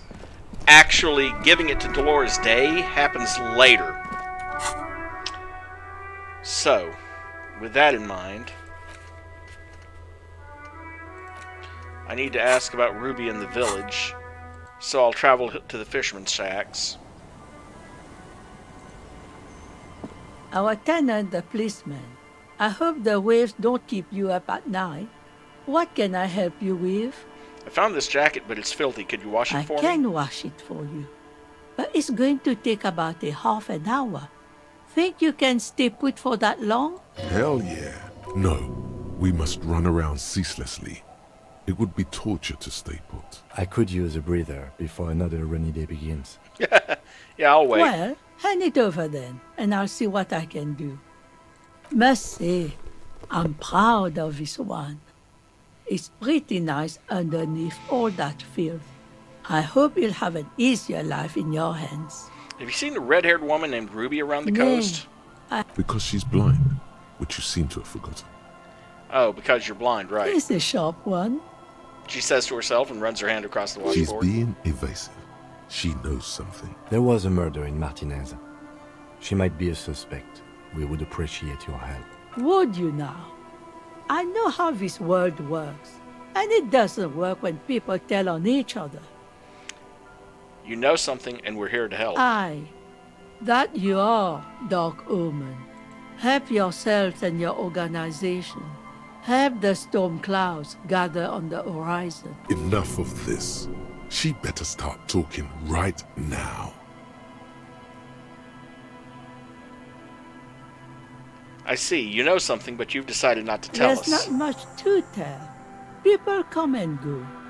Now, was there something else? I see, ma'am. I hope you don't mind if we look around anyway. You should look around your shack. Maybe she's rented it out to others too.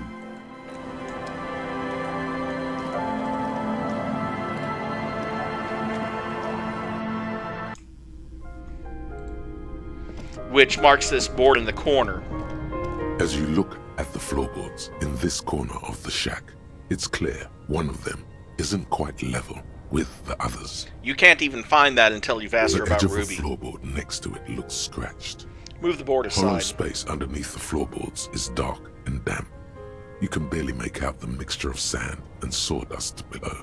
What's in here? Nothing particular catches your eye. Looks like more reeds. There might be something hidden inside the sand, though. Like scorpions? Search through the sand and sawdust. You stick your hand in and start combing through the sand. Dry, not like outside. Fine dust. And then, something hard wrapped in paper. What A is small cylindrical object. You pull it out. A bullet. A 9mm bullet, to be exact. Fit for all muzzle loaders of that caliber. Like your own Villiers pistol, for example. This bullet isn't for a breech loader like the murder The weapon? floorboard isn't interested. Maybe the washerwoman is. You have enough to confront her with. It's extra ammunition. She's locked and loaded, ready to fight some cops.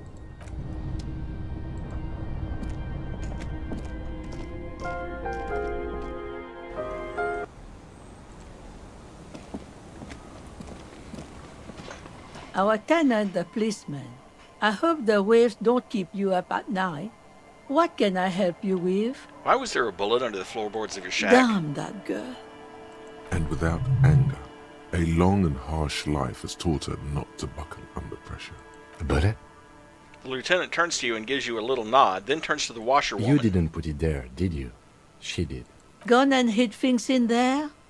She's usually a good tenant, and not a stupid one either. You rented the room to her? Yes, I let my room to that Ruby girl. She speaks slowly, wringing out a rag after a long silence. Her hands move into the water bucket. Some water sloshes over the edge. As I've done before when she's been in trouble or just looking for solitude. I've made it clear. We welcome all kinds of people here. When was this? She came last Friday, left on Monday in a hurry. What has she gotten herself into, that girl? That's for the police to find out. Right there. Please answer each question to the best of your ability. I'm sure we have a few. Did she have any technical equipment with her, like radio stuff? Not that I know of, though she was into nice music. She once showed me a few mixtape millions she'd made. She brushes her forehead with the back of her hand. Water drips to the ground. Although I guess she was pretty handy with the mechanical and technical stuff. Even fixed the heater in the shack. You should be thankful for that. She may simply have kept the equipment elsewhere. Why do you think she left the bullet there? How would I know? She's a gruff one, but not violent. She doesn't go around toting a gun. She looks back towards her shack, thinking. What is she like, Ruby? She's good company. Knows how to talk to an old woman. At my age, you don't get a lot of quality conversation. So I really appreciate that about her. Did she talk to you much during her last stay? No, she was mostly silent this time. Kept to herself. What do you mean? She tried not to let it show, but I could tell she hadn't come to fish. Usually she likes to cast a few lines, but this time she mostly stayed in her room. Is the room as she left it? I cleaned it, like I always do. Was there anything else there? No. You said she left on Monday? Yes, early with the dogs, around 8 o'clock I think. Where did she go? I don't know. Further up the coast. She tried to leave quietly, but the hinges on that door screeched like a cat in heat. Woke me up. I heard her rushing in those heavy boots, heading up north. You'll never find her, you know. She knows the coast like the back of her hand. You only just arrived. I wouldn't worry about that, man. We are persistent. Are you sure she didn't go somewhere more pleasant and less wet? Yes, it's going to be too much work for you to find her. Better for you to stay here, get a nice cozy fire going in the heater. The felled electric mural. You feel like you should go look at it again. Step closer this time. What more do you want to... Yes, let one thing, she's a good girl. Whatever she's gotten herself mixed up in.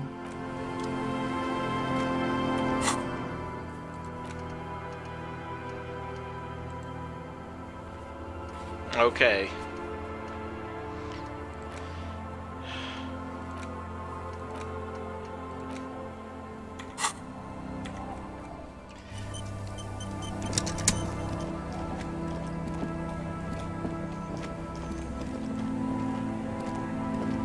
Aye, the sea's gonna calm down soon. I can feel it. The wind is turning. Yes? Excuse me? You have a distinctive way of walking. If I were to walk in front, I hope you don't take this the wrong way. It's just a collegial observation. In the 57th, we call it the Jamrock Shuffle. Officers from Jamrock's 41st Precinct tend to move a bit erratically. They say it's a scene-clearing technique developed by one of your lieutenants for gathering evidence. It's erratic, yet thorough. Prioritizes containers. Yes, but containers contain things. Shiny things. They're interesting. You're kidding me. Why containers? I don't know. Containers contain, I guess. I'm making assumptions. We should move on. If I really want to make that roll against her, the sea's gonna calm down soon. I can feel it. The wind. Then I'm gonna have to remember what dialogue to say to Harry to get him to give me some distance. Also, I'm gonna have to increase my suggestion quite a bit.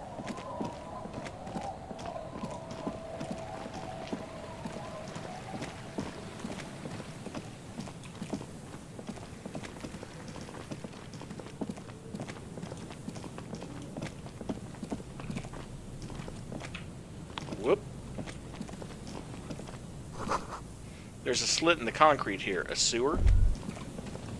The light vanishes inside the concrete slit. The structure goes deep under the earth. Tim, any idea what's down there? No idea. Could be connected to one of the buildings around here. Think we might find Ruby down there? We might find her down somewhere. There's an old storm drain system beneath Martinez that's mostly collapsed.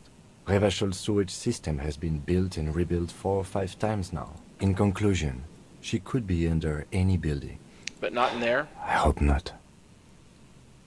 What's in there? Maybe it's just a storm drain for the sewer. There's no echo and no answer.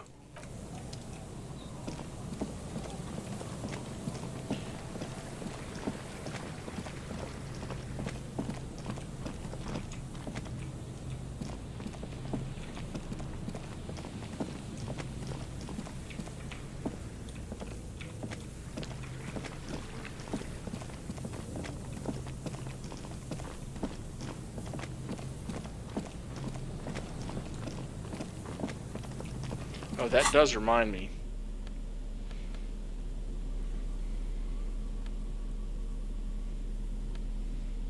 I did get that fallen windbreaker, that was the jacket she cleaned for me.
Hey, 255.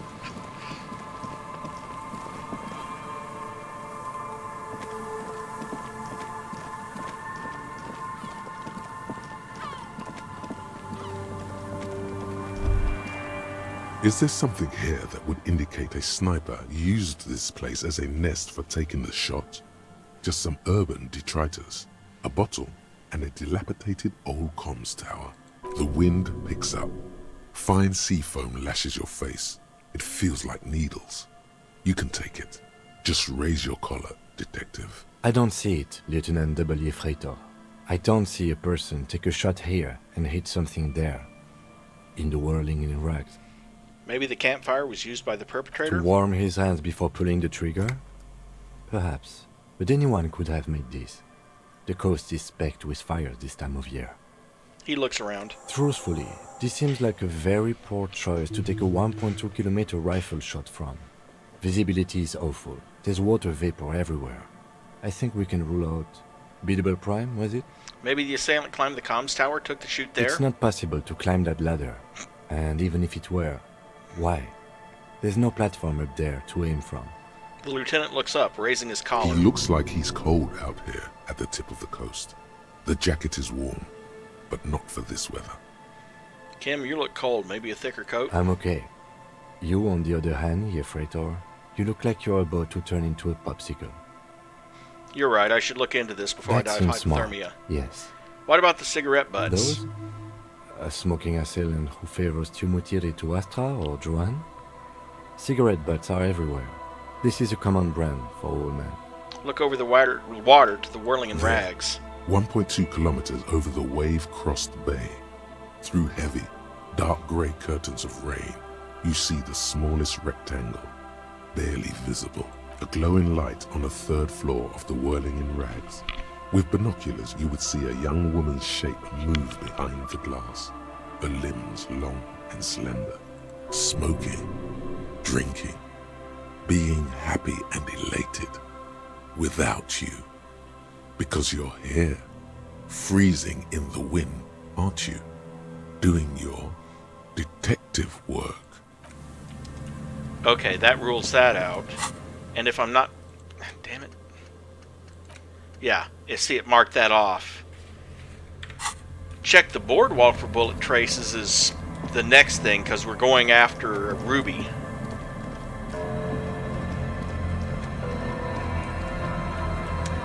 That is, if I can ever remember to go to this side instead of that side.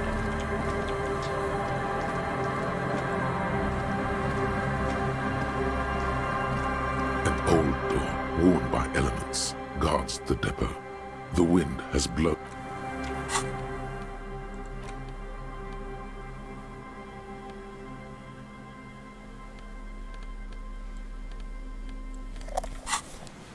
An old door, worn by elements.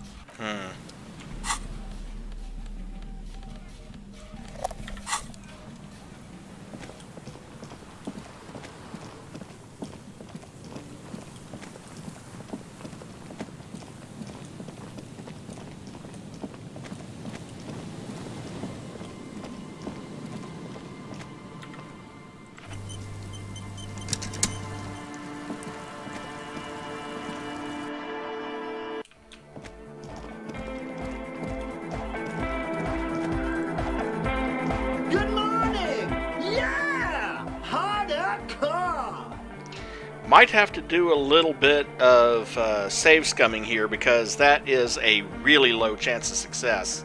That's like have to roll an 11 or 12. I suppose I could spend a point on increasing interfacing.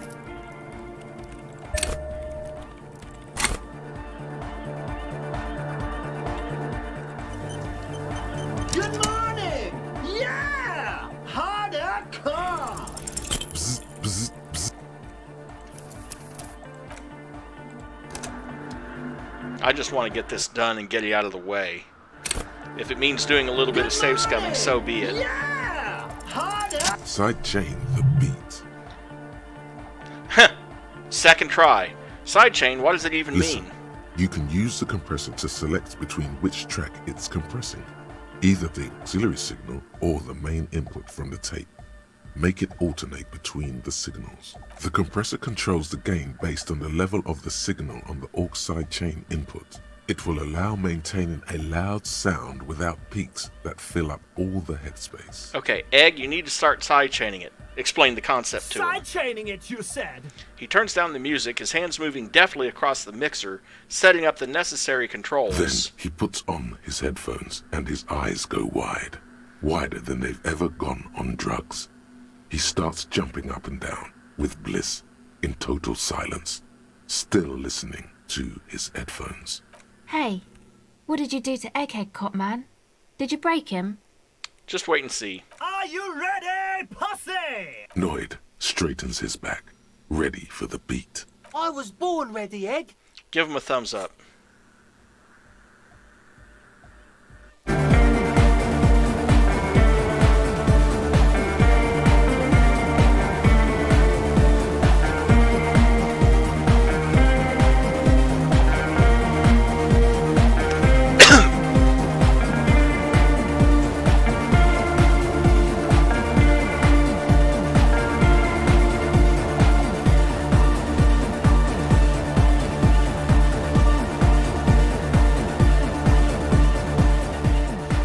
The audio assault is glorious. The speed freak dances on the stage, intensely waving his hand in the air. This is beauty! This is life! What in the world is going on? The way melody and bass flow together, it's unnatural. Your body is taking a beating from the low frequencies crashing over you. It's making you feel alive again. This one is for the Unnoted generation. Introducing the ultimate sound! We have tamed the sound, made it God our own. damn it! This dance club idea might just work out. DeLorean Church! The place to be! Pump it! Pump it! That was a crazy sound we heard before. Yeah! It was awesome! And scary! Very hardcore! His voice booms through the chamber, then gets Too silent. hardcore, in fact! I couldn't control it! At all! What happened? It sucks up all the air in the mix until it's the only thing left. Starts compressing itself and everything around it. Completely fills up the headspace. Extreme! Inside your chest, the heart beats still with the after effects of the sound. Imagine if you could harness that power, making it pulse. Is there anything we can do about it? Oh! I don't know. Maybe someone can do something with this. I imagine this is the sounds that the future could make. Sounds like the future could be even more hardcore than I ever imagined. Yeah! Alright, goodbye, Egghead. Now, if I'm not mistaken, let's put away the bag.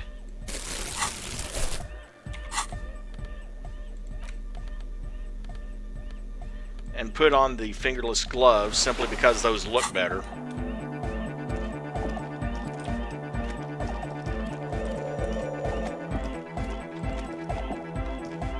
Yeah, it's all set up, man. Can you already imagine 1,000 people in here? 10,000! He waves his hands in an unbelievably lame, non-hardcore manner. Ecstatic vibrations, totally transcendent. And I've finished setting up the new compressor too. He looks at the imposing black box in the corner, churning out the sound. Now the only thing left to do is the name of the club. Will you do the honors, detective? What do you propose as the name, Andre? The name. Everything I managed to come up with sounds just wrong. Andre's overthinking it. Says the girl with the microphone. Yes, you should do it, detective.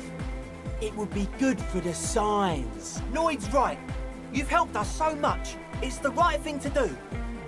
Suna, do you have an opinion on this? I don't. Good. We have too many opinions anyway. Kim? I wouldn't. I wouldn't build a club, and I wouldn't name it either.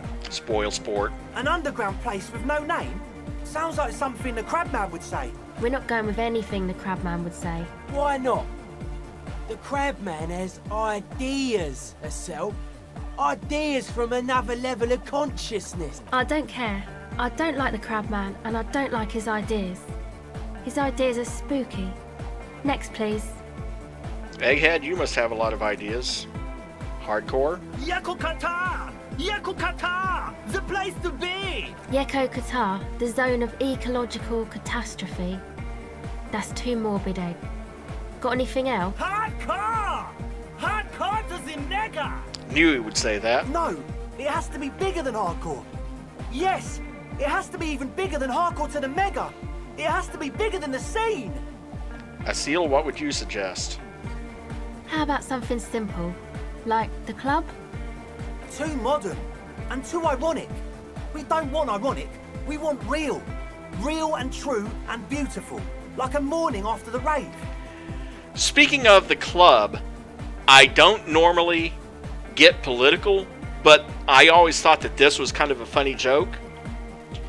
A man in his car parks outside of the White House. A policeman comes over to his car and taps on the window, and the guy rolls it down. The policeman says, "I'm sorry, you can't park here. Congress is in session." And the man says, "Don't worry, officer. I use the club." Noid, how about your 2 cents? Amnesia. Like the... I can't remember the name of the club, Amnesia. Amnesia! It's not amnesia, guys. You have? Well, what's the name?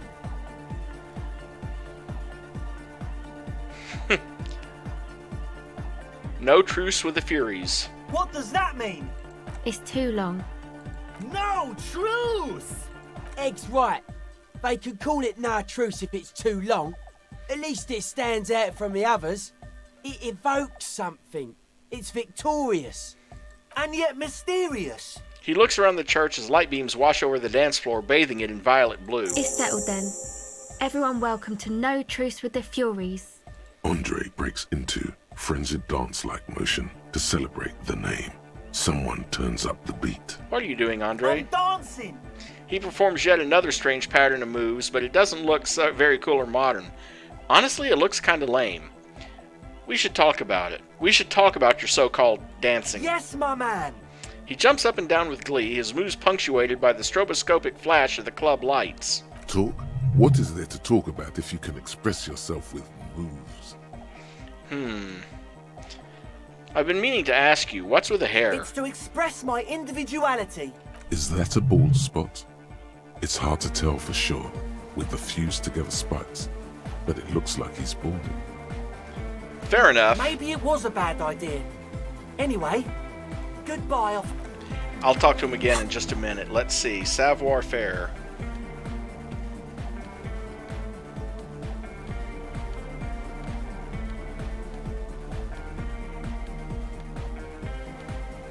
Not those. Not those.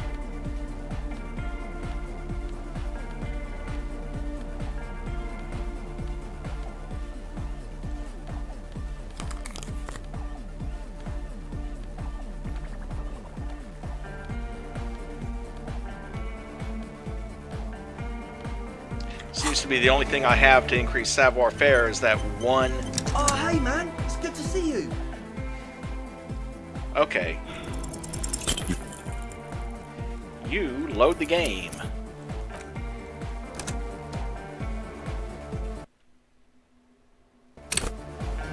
Oh, hey man, it's good to see you. Oh, hey man, it's good to quick load.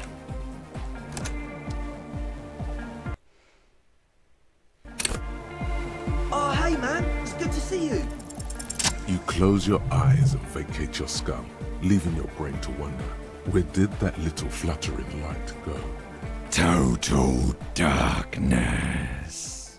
You sink down the darkest fathoms of your own personal deep, vertebrate by vertebrate, through the unformed skulls of your mind. And again, the dialogue doesn't match the text. Here it will begin. What was that about unformed skulls? I'm gonna let you in on a little secret.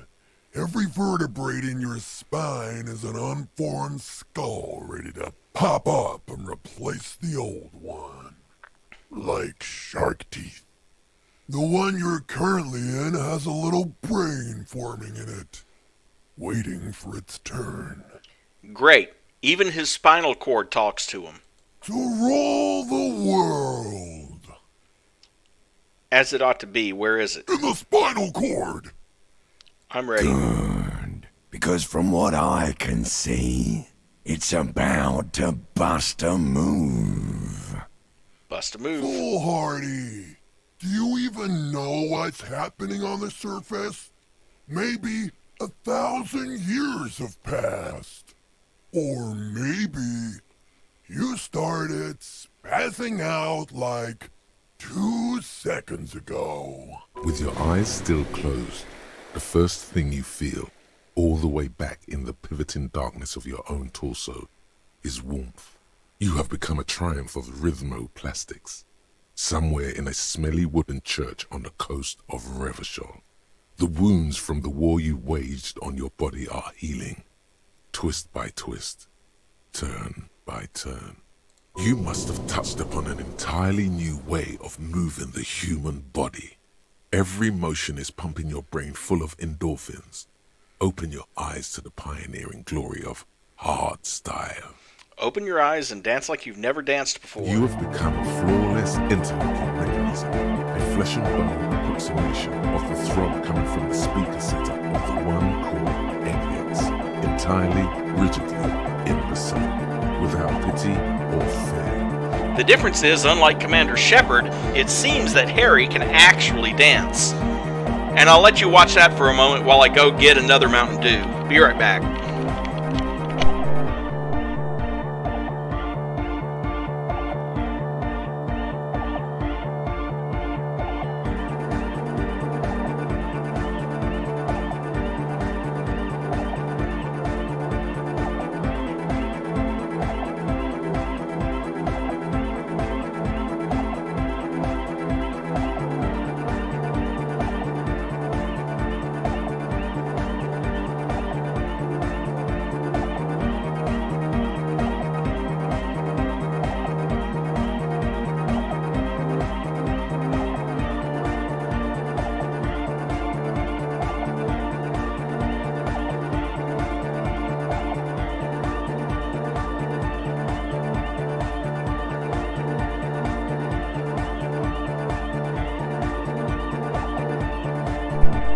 Okay, I'm back. I think we can stop dancing Free now. from self-awareness. No deliberation.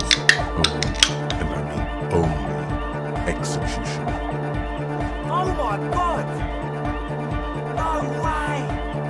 Yes way. With his reel-to-reel mixer blasting the anthem of a future that will never come, the young man observes your moves for a second.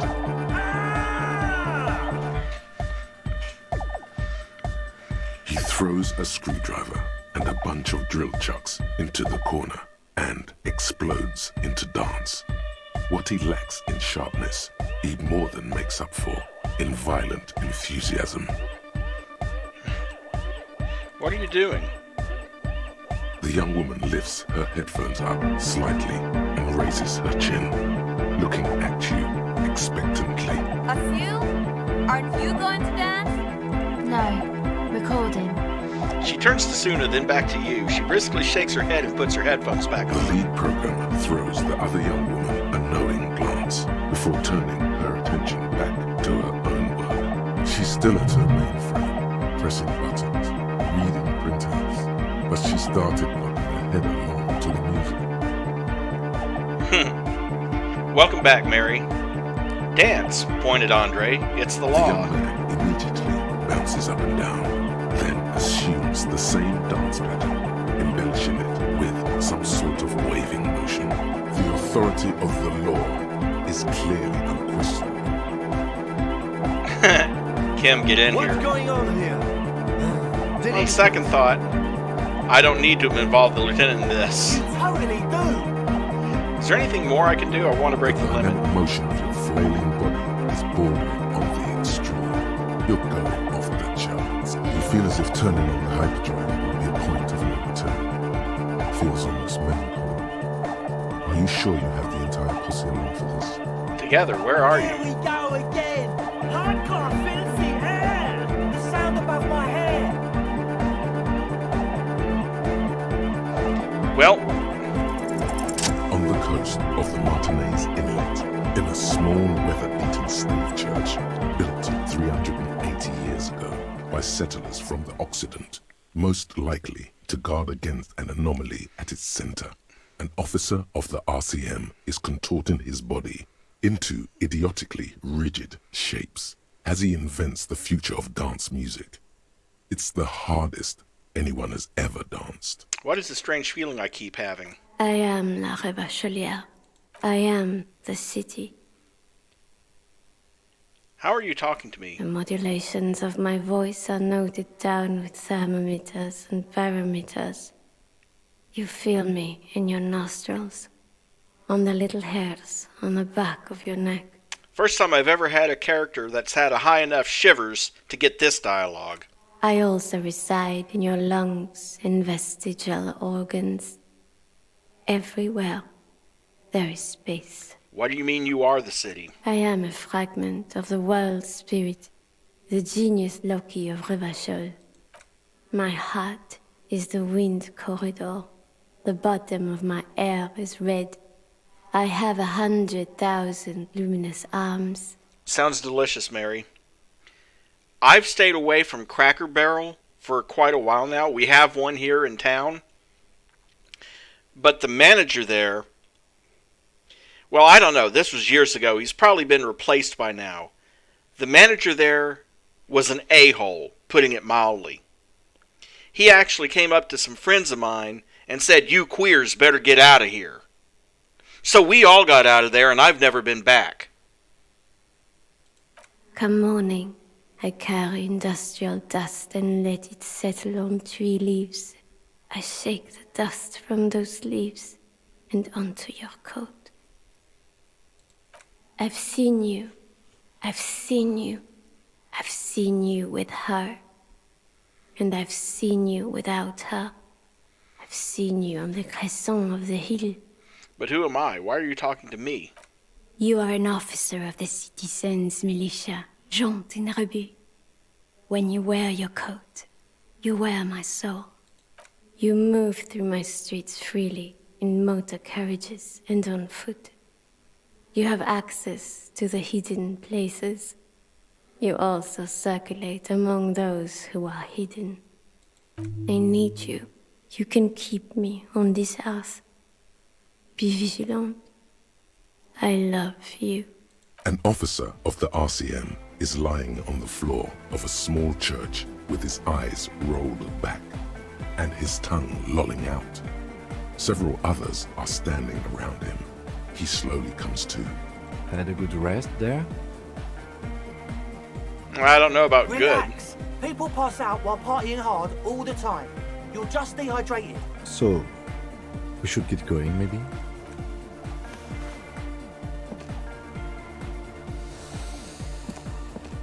You might be imagining it, but it feels like Egghead turned the volume down. Such is his respect. Man! Now, man! Now, The would-be leader stutters with excitement. now imagine if we could do that, right? But with like 1,000 people. End of human development. Mission complete. Right, ecstatic. Right. You're absolutely beat. Muscles relaxed and feet like noodles underneath. That's it for Goodbye, now. officer.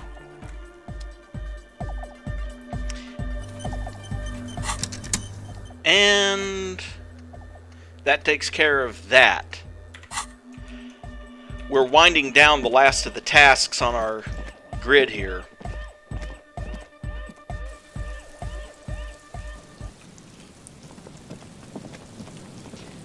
I still want to see about talking to Joyce and letting her give you the briefing on what the Pale is. I will say this. In this setting, Pale Ale is literal, in the sense that they let it ferment in the pail. You're back. Good. What can I help you with?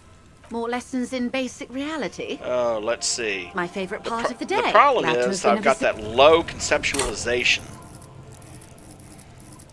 And I can't raise it any higher.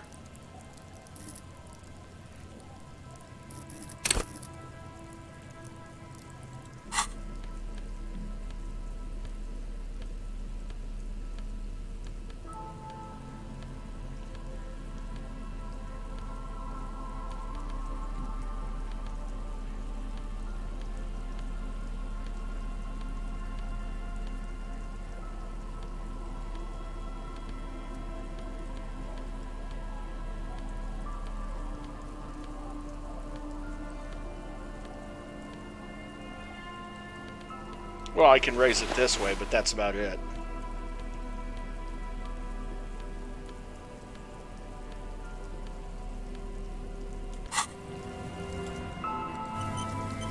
You're back. More lessons in basic reality? My favorite part of the day. Go ahead, ask me anything. I'm going to have to do a lot of save scumming here, because I only have a 1 in 36 chance. A strange coldness comes over. And of course it rolls a 3, which is the exact opposite of the 12 I need. Good. More lessons in basic reality. A strange coldness.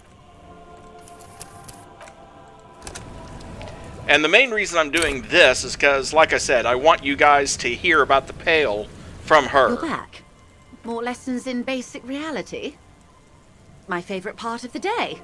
Go ahead, ask. A strange coldness comes over. And it rolls a 3 again.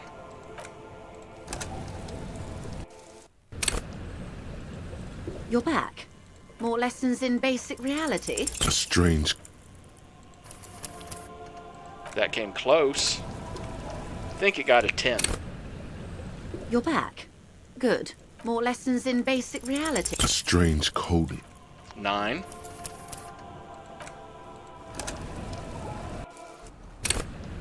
You're back. Good. More lessons in basic reality? A strange coldness comes... 8.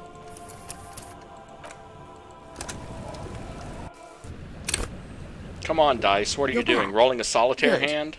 What can I help? More lessons in basic Or reality? poker hand, I mean? A strange coldness. Nope. Apparently not, because it rolled a 5 that time. You're back. More lessons in basic reality? A strange cold... 8. At least one of the dice was a 6. You're back. More lessons in basic reality? A strange cold... 9. Keep going. Roll a 10 this You're time. back. Good. More lessons in basic reality? A strange cold... No, it's going to go the other way and roll a 7. You're back. Good. More lessons in basic reality? A strange cold... And a 7. You're back. More lessons in basic reality? A strange cold...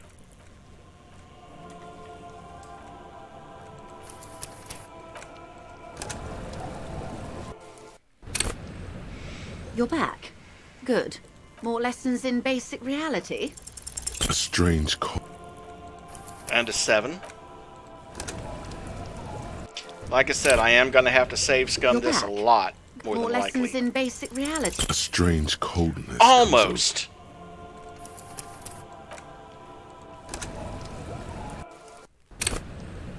You're back. More lessons in basic reality? A strange... Of course, now that I've loaded that 6-5, now I'm going to have to keep rolling, oh, you know, maybe a couple more times. More lessons in basic reality? A strange... 5-2.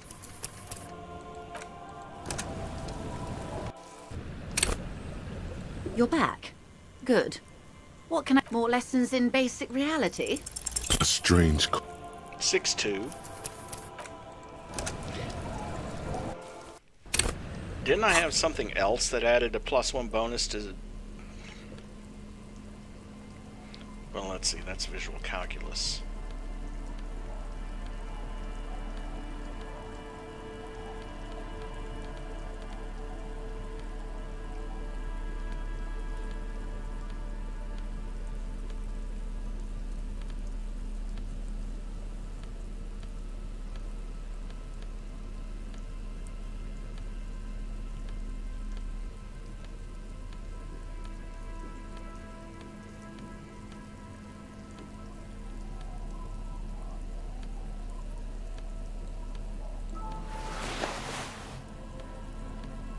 Oh yeah, the white satin shirt. Not like it's going to help much, because I still have such a crappy conceptualization. You're back. Good. More lessons in basic reality? A strange...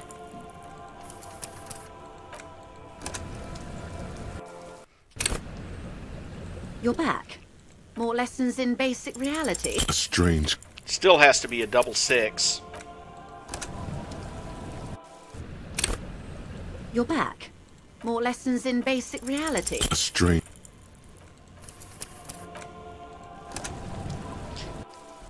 At least load time is You're back. fast. More lessons in basic reality? A strange... 4-2.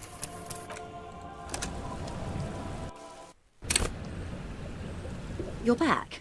More lessons in basic reality? A strange... 6-2. Come on, dude. 6-6. You're back.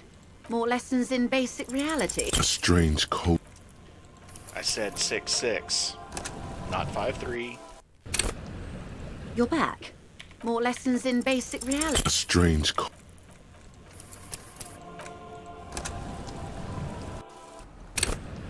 You're back. More lessons in basic reality? What is all of this? The scent, the sound, the air. What world is this? What world? The only one, I suppose. The world of matter. And its pale antipode.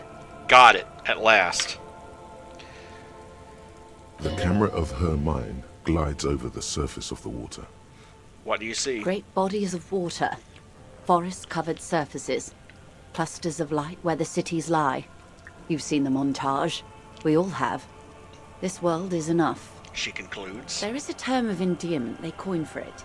In the DeLorean century, when humanity was high on this world, discovering more and more of it, these archipelagos included. What is it? Elysium. Elysium. The world needs a term of endearment. It does. There are those who would call it hell. What is hell? A term of hatred that originates, like many such things, with the petro-fascists. I don't feel like I've got the whole picture yet. Oh. You want a picture of the world? There is no complete set yet, dear. They're having some trouble reaching orbit. How come? Great things are difficult to achieve. For now, we're viewing the world from the inside, sideways. Inside sideways? What shape is this world then? We used to think it was a sphere, but that is beginning to look less and less likely by the day. You wouldn't know it from the tabloids, but the ORG nations have been launching weather balloons into the lower ionosphere since the 30s. ORG, Occident Revichol-Grad. There's a steadily increasing trickle of images. Between the big three scientific contributors, they're piecing together a dark grey corona. A dark grey corona? Yes. Pale covers 72% of the surface. There are grey flares and prominences, even arcs above entire isolas. The images are blurry, but if there was a sphere in there, it certainly looks like it fractured a long time ago. A cold fear seeps into you. The pale? And what do you mean corona? They say there is a rarefied envelope of matter surrounding the darkened disk of our planet. That is, if we are still living on a planet. Or, to speak more plainly, imagine vast swathes of land disrupted by nothingness. I am sorry, dear. It must sound quite terrifying through the acute encephalopathy. Even scientific positivism isn't entirely convinced about what we're dealing with here. But this is one of the greatest questions of our time. Maybe when they get the complete set together, it will jolt us out of our rut, bring us together, however naive it may sound. A fractured corona doesn't feel like it's going to bring anyone together. You have misimagined it. I don't have the power to convey to you the effect and geometry of the images that depict our world from below low orbit. It's like the crowning of the world. It's insane. Very disco. You'd love it. Well, if you say it's disco... See? Everyone finds something worth holding on to in this world, however wasted its opportunities. The cold seeps into you. The air is heavy with 80% humidity. The worst kind of cold. Suddenly, you're conscious of yourself standing there, on whatever this all is. Your arms hang down by your sides. The lieutenant observes you both, silently. He adjusts his glasses. You said pale. What is pale? The pale is not, technically speaking, part of reality. Yes. Also, I think we've had enough excitement for today. We do have a case to attend to. Shut up, Kim. His voice is low, but firm. All she can say is... Of course, Lieutenant. Let's try something else. What do you mean it's not part of reality? Ma'am, remember you are dealing with a very sensitive and impressionable police officer who is still recovering from a recent medical episode. Shut up, Kim. The Lieutenant's right. Let's change topics. What do you want to know? Anything. You could sneak back later when the lieutenant is not here, unless you can convince him to step aside. Ask for Kim to step away. Well, again, Glad to have been of assistance. I'm gonna save as a backup here. And not save over my quick save. You're back. Good. What can I help? More lessons in basic reality? Okay, good. My favorite. Good idea. Just Kim, ask can him. I talk to her alone for a second? Fine. He steps away with his notes. See? What can he do? You're a grown man. Now, what is the pale? Are you sure you're sure? Your colleague seemed adamant. What is the pale? Okay. The pale is the most dominant geological feature of the world, Detective. The separative tissue between the islas. It is the inter-islary mass. And what is an isla? Isla is a Messinian word for a continent of matter, enveloped on all sides by the pale. Also, isolation, or landmass. We used to believe there was only one. In the last 4 centuries, we have discovered 7. Mundi, Seol, Samara, Ilmara, Grad, Katla, and this, Insulinde. And Insulinde is... An oceanic isla. It comprises mostly of water. Muindi is the largest, Katla the coldest, Insulinde the bluest. What can I say? Each is perishing and dear. Okay, what is the pale like? Achromatic, odorless, featureless. The pale is the enemy of matter and life.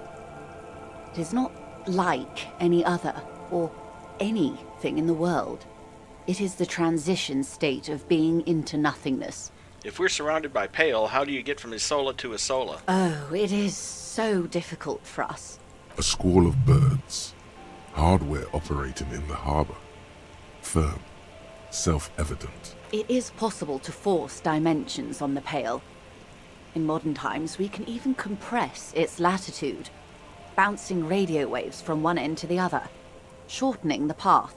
But it is still hard for humans to navigate the pale without getting lost, or having our minds damaged. The pale can damage the mind? Extensively. How? Some say the damage stems from extreme sensory deprivation. Others argue that pale somehow consists of past information that's degrading, that it's rarefied past, not rarefied matter. They call it the blend over of the self. The pale does not only suspend the laws of physics, but also the laws of psychology, maybe history even. The human mind becomes over-radiated by past. What does this over-radiation feel like? It feels terrible. Absolutely terrible. International standards strictly limit civilian travelers to 6 days of pale exposure per year. It's more for her. Way more. You're not a civilian passenger. No, Lieutenant Dubois. I'm entreprenetic business class. I'm cleared and trained for 22 days of pale transit annually. Someone else you've met may have been exposed as well. The strange grey-haired woman in her lorry. Do lorry drivers pass the pale? Yes. Carried in the hulls of airships. It's a horrific job. Automation will abolish it soon. You should ask the pal driver about this. See what she says. Are you overradiated? Up to my gills, officer. An acidic smile on her lips. It's getting worse every year. What are its physical qualities? It's difficult to describe, or even measure. Something whose fundamental property is the suspension of properties. Physical, epistemological, linguistic. The further into pale you travel, the steeper the degree of suspension, right down to the mathematical. Numbers stop working. No one has yet passed the number barrier. It may be impossible. How much pale is there compared to the world? The pale outweighs reality 2 to 1. There is more pale than there is matter, and the ratio is slipping. Slipping how? To our detriment, or... What do you think, Detective?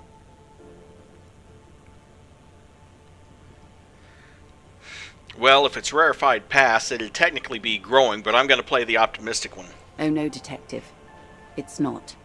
One of the few measurable effects of the pale is that it is expanding at an unknown rate. An intuitive conclusion of that development is that one day the pale will cover everything.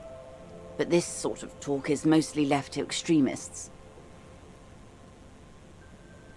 Cover everything? That can't be. Where would we go? Most people, and indeed most private and government sector organizations, entire civilizations and religions even, find handy ways to ignore or downplay that knowledge. I suggest you do the same. Gulp. It doesn't look like you're doing the same. The suggestion was meant in earnest, Detective. Live life.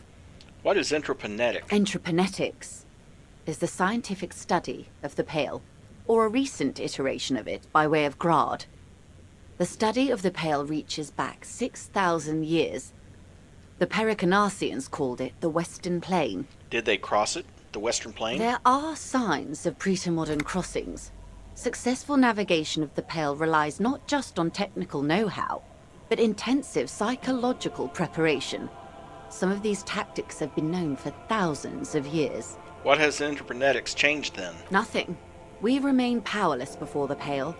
The only real advance in pale transit is the speed with which an aerostatic craft can pierce it. Less exposure leads to less effects later. Aerostatic craft? Hybrid airships, Detective.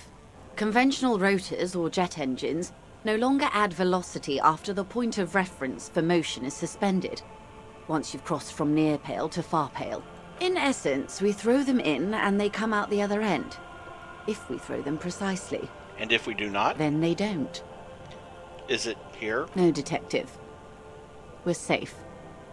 It begins there, 6,000 kilometers to the north, and even more to the south, east, and west.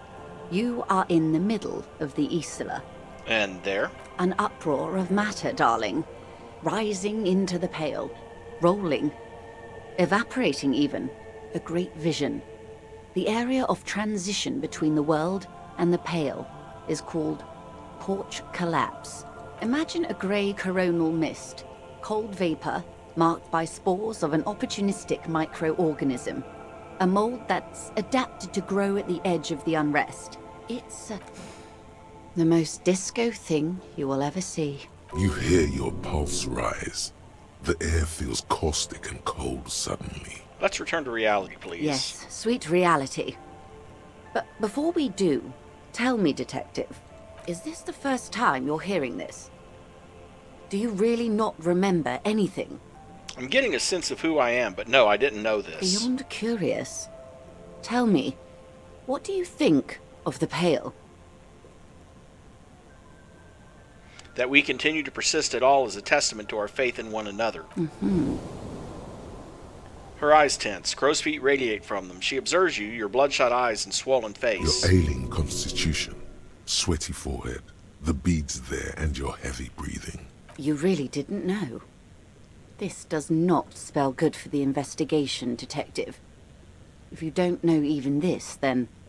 The investigation will be my masterpiece, the one they remember me by, I promise. I hope so. I truly do. If I may suggest, hold on to your colleague, Kitsuragi. I ran a check on him and he is very competent. In the meanwhile, you have me. I will assist you in any way I can, even if we have to do it one basic term at a time. She gives you a slight bow. Good. You have not passed out from it. Perhaps I worried for nothing. Are we still on the reality lowdown, or should we do actual police work now? You needn't have worried. But I did. Anyway. He looks around a little uncomfortable Damn now. it, you're a grown man, the lieutenant thinks. Shouldn't have gotten protective hair. Let's get to work. Good luck, detectives. And there you go. That should tell you a little bit about just how screwed their world is. The closest analogy I can come up with, since most of you are at least passingly familiar with Warhammer 40k, think of the Pale as being the warp, minus the demons. And you're just basically chunks of reality floating on that. And it's growing. So yeah. Not only that, there's a 2mm pale spot right in the middle of that church. Because that's what that is. It's basically a hole between reality and the pale.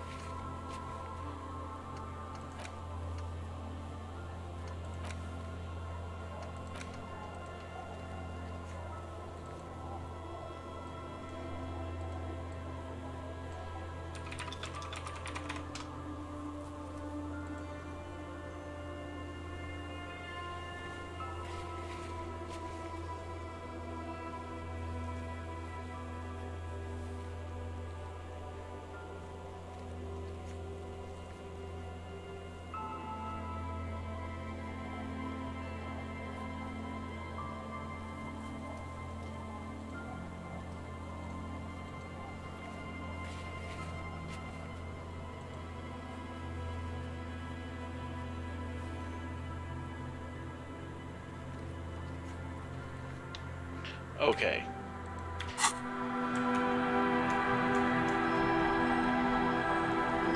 Yeah, you could be right about that.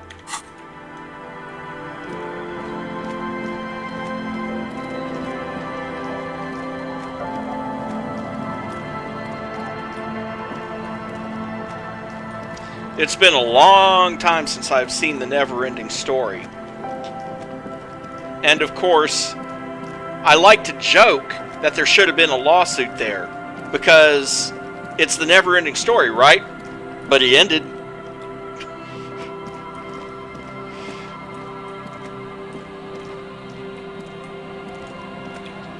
Okay, around this way then.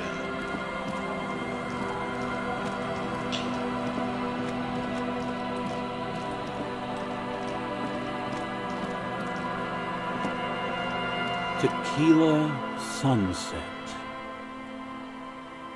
I bought you some booze. Will you tell me about your name now? Of course. Drink first, story later. Here, I've got a potent pills. Not much, but it will do. He grabs the bottle from your hand and uncorks it immediately. Hey, Spiral Boy, you gonna share that? One of the other bums interjects. Gurgles the near comatose man. Shut up, guys. I'm telling a story here. Something happened to you. Something happened to me, too. My actual name is George. But around here, you already know. I was once a reasonably high net worth individual. A founder/junior partner at a high concept creative services agency. When my story begins, I had just landed a major contract with an insurance firm. Go on. I used the profits from my agency to finance what I call a cultural incubator. Abstract value generation, value per person, high concept stuff. Well, I thought so, Carrie. I developed the paradigm, worked within the paradigm, but the burden of leadership weighed heavily on me. So I went jogging every so often to keep myself sane. Also, another funny story from watching movies. Back when my dad was still alive, we were watching one of the Batman movies, and Dad's like, "Damn, how long is this movie? It's been 3 hours already." I'm like, "Dad, why do you think they call it Batman Forever?" Okay, wait. How many people did you have working for you? 22 full-time employees. An all-star team. A potentially historical set of individuals. Worrying about them often kept me up well into the morning hours. Did the jogging help? It did. With my trusty Sansarique tracksuit, I felt like I could conquer the world. But now dreams are worn thin, much like my tracksuit. He says thoughtfully, brushing dust off his stained pants. What happened? One day I left on my evening run. As you may know, it's impossible to clear your head when you're distracted by the sound of keys jangling in your pockets. He shakes the bottle and makes a ringing sound. He's right. It's incredibly annoying.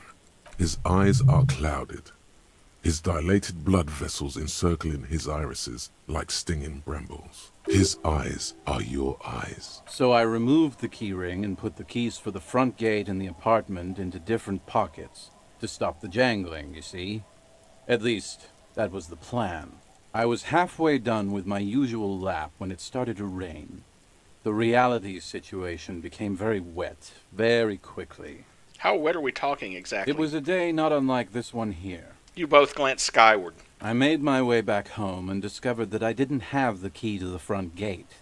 I'd mixed it up with the key to the letterbox, which was useless. Naturally, the situation required me to climb over the gate, which I did. There was no climbing down because I slipped and landed on my ass. Ouch. Ouch indeed. Reality was looking rather grim just then. Me lying on my ass in a mud pit in the middle of a heavy shower. But when life knocked me down, I always got up. So I made my way across the yard. Standing in front of my apartment door, fumbling with my pockets, I realized that I'd also forgotten my apartment key. You've got to be shitting me. I wish I were, Tequila. I wish I were. Instead of my apartment key, I'd taken the key to the office. So what happened next? I rang my neighbors' buzzers. It was late, and most of them didn't even answer. Those who did assumed I was trying to sell them something and hung up before I could even explain the situation. People are naturally wary of ad men, you see. One moment someone chats you up, 5 minutes later you've bought a box of edible lingerie and a strap-on. I don't begrudge them, especially since I was known to be one of the best. He pauses meaningfully. And for the record, I have never bought edible lingerie and a strap-on, especially not from a rando seller.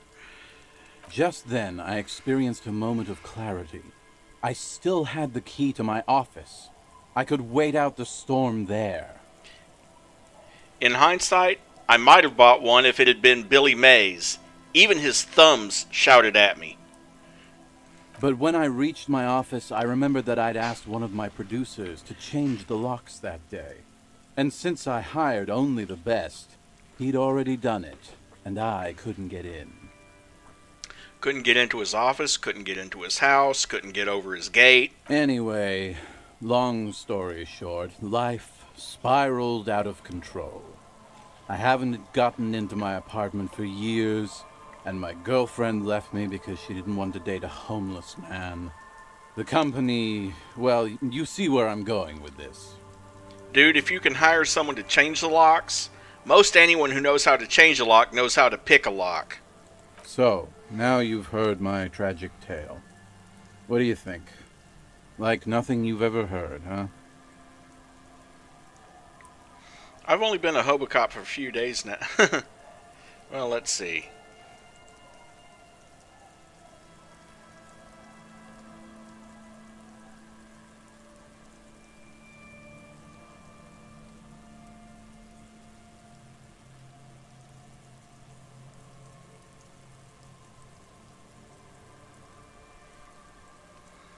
Okay. Wait, is that it? I feel like there are some steps missing. Tequila, I've thought about this series of events for a long time. If there was anything else to it, I would have thought of it by now. Why didn't you go to the authorities? Well, at one point they came to me, but, you know, I didn't have any ID on me, so they tossed me in jail for 2 days. I can't say it increased my faith in the RCM. No offense, gentlemen. Look on the bright side, you've got one hell of a story. Yeah. Maybe I've exaggerated certain parts over the years. When you tell a story too often, it begins to take on a life of its own. But what matters is that it's true to my subjective experience. Anyway, that was all the story one bottle gets you. Almost empty, this one. Truly, he has the soul of an artist. Why do you keep losing all your stuff? Good fucking question, Tequila. If I knew the answer, you think I'd be hanging out on a beach in this formerly premium but now extremely dirty two-piece lycra tracksuit? I used to own my reality situation. My business buddies and I had our own creative services agency. I had a nice apartment, an even nicer piece of ass. But somehow it all got away from me. Now I can't hang on to anything. Just last week I stole this nice new jacket, but then I lost it too. The only things I haven't lost are these two drunks. A lost jacket? Sounds like a mystery you could look into. What's this about a lost jacket? Tequila, it's a verifiable tragedy. It was practically brand new. Sure, it didn't really go with my lycra threads, but it did itch a lot less. Say, you're a detective, right? Maybe you can help old Doom Spiral out. Solve the case of the missing jacket. What do you say, Tequila? You mean this jacket that I discovered on the boardwalk and had cleaned on a whim? The man examines the jacket for a moment, a look of consternation on his brow. Nah, this isn't it. Found? That's medium concept stuff. Totally not my style. Come on, man, this is your jacket. You just don't remember it. No fucking way.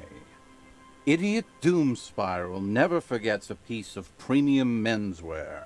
Hey, Doom Spiral. Ain't that the jacket you stole the other week? Not on your fucking life, Rosemary. What's wrong with you people? Like I'd be caught dead wearing fawn, like some low-concept bicycle courier. Tell you what, Tequila. Why don't you just hang on to that one? I'll get another jacket someday.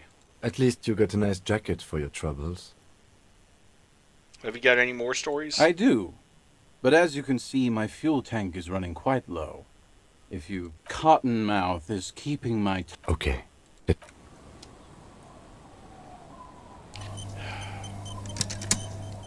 Fine. I've been meaning to have a little chat with you.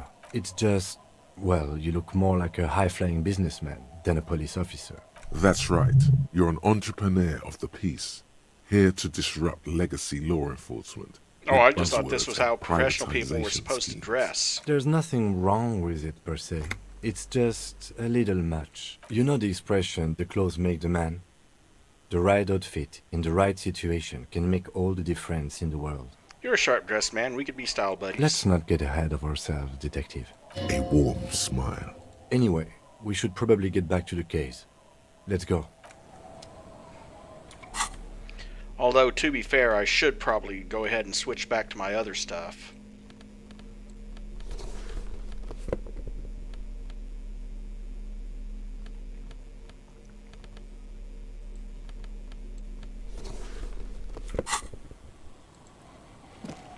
Tequila. The legend returns. You know the dance. Smokable smokes. Pissable pilsner. Drink it. Bottoms up, Captain. Tequila sunset. I got you some more booze. Can you tell me the next story now? Of course. Drink first, story later. Not much, but it will do. The tale I'm about to tell you is an urban legend particular to Martinez. That said, I first heard it from a former bicycle courier in Koran. And don't worry, guys, there is a reason I'm listening to his stories. It has to do with one of the tasks in my task list. There are many variations on the basic story, and the details often conflict. What everyone agrees on is that nobody knows the exact nature or identity of the phenomenon. Are you telling the story of the headless... Shut the fuck up, Rosemary. Summer of 44.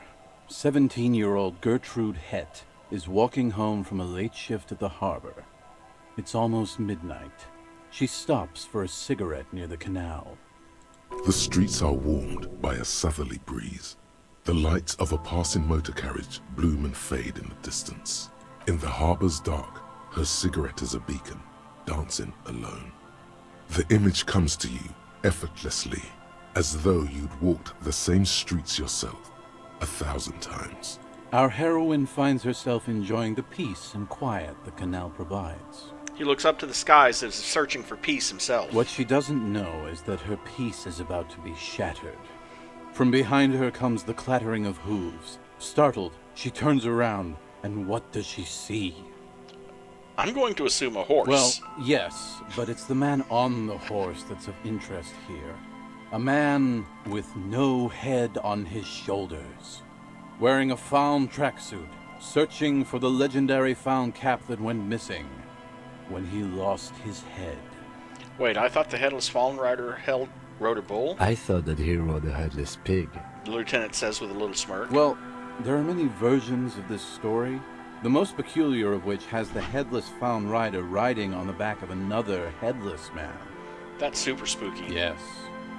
According to legend, young Gertrude Hett had to endure years of psychotherapy before she was able to look at a horse or tracksuit again. And she's one of the lucky ones. He takes a sip from his bottle. Gertrude Hett may have been the first to witness the Headless Found Rider, but she wasn't the last. Oh no. Tell him about the two feminists by the locks. Fuck, Rosemary, they were dating. No one said they were feminists. Everyone always misremembering this stuff. This wouldn't be the De Ponte Delgado case, would it? What? You know it. I've read the case file. But please, go on. Right. Early autumn of 46. Ula de Ponte and Eva Delgado are fishing near the waterlock long after the sun has set. The wind picks up. A sky already dark now blackens. Water starts falling from above. The first cold rain of the season. Two women stand on a small outcropping of rocks. One of them is wearing a purple raincoat. Thin lines reach out from the rods into the sea. Small droplets start appearing on the surface with increasing frequency. The women are caught in the downpour. They act quickly. Eva gathers the rods whilst Ula turns around to reach for the tackle box. When she sees something, her shriek is so violent that the residents of the nearby apartment building believe lightning has struck. But there is no lightning. Only a heavy downpour and the silhouette of the Headless Found Rider looming on the horizon. Ula makes a run for the shore, but Eva slips on a wet rock and disappears into the cold, cold canal with nary a sound. Her body is never recovered. What happened to Ula? Word on the street is that she, you know, He makes a finger pistol with his right hand and lifts it up to his chin. gave herself facial deconstruction surgery. Real grisly stuff. Facial deconstruction surgery. I'm gonna have to remember that one. That part, at least more or less, corresponds to the case file. See? Told you. The man takes a long, self-satisfied sip. Anyway, that's the story of the Headless Found Rider. Pretty crazy, huh? Who was the Headless Rider before he died? Well, Tequila, that's part of the legend. No one knows for sure. There are a couple of possibilities, though. Some say he was an undercover cop who blew his cover and got beheaded by the vicious gang he had infiltrated. Now he rides, searching for his lost-found cap, plotting revenge. Others claim he was a professional jockey who veered off course during a steeplechase ended up in somebody's backyard, and got decapitated by an exceptionally taut clothesline. Not completely implausible, because there's an actual true story. There's this. It used to be an amusement park, not very far from where I live, actually, maybe 90 miles. And they have it was Little Abner themed. I don't know, except for Carrie, I'm not sure how many of you would remember Little Abner. Anyway, the property has changed owners a few times, and long story short, one of the new owners had strung up some wire, and some kid on a ATV quad nearly got his head torn off by that wire. There was a whole lawsuit about it and everything. Even decapitation couldn't stop his commitment to the sport. Are you that committed?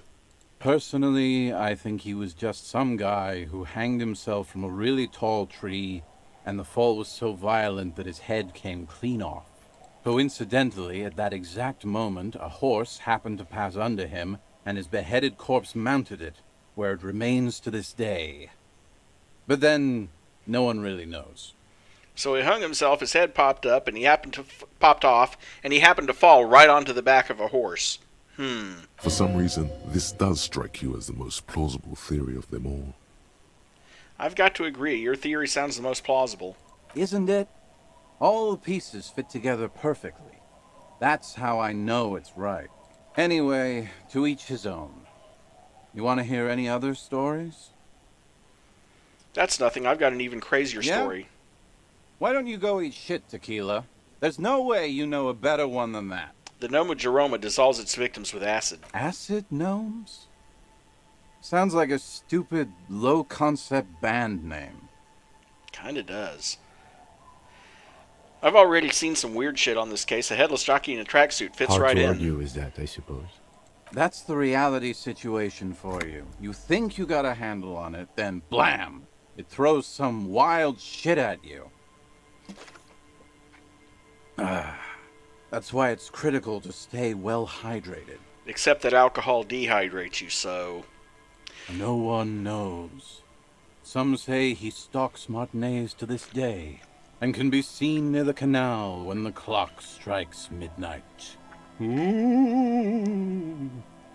He won't, though, because it's just a stupid legend. Aye, I saw him one night when I was right shit-faced. Have you got any more urban myths? I actually do have one. The strangest of them all. But I'll need to fortify myself before I can tell that one. Do you have anything to fortify old Dooms? If you find any. And here we go again. The legend returns. You know the bottoms up, Captain. Tequila Sunset. Of course.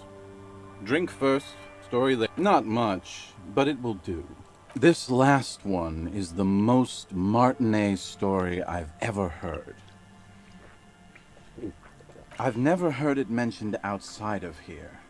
At first, I thought it was a joke, to be honest.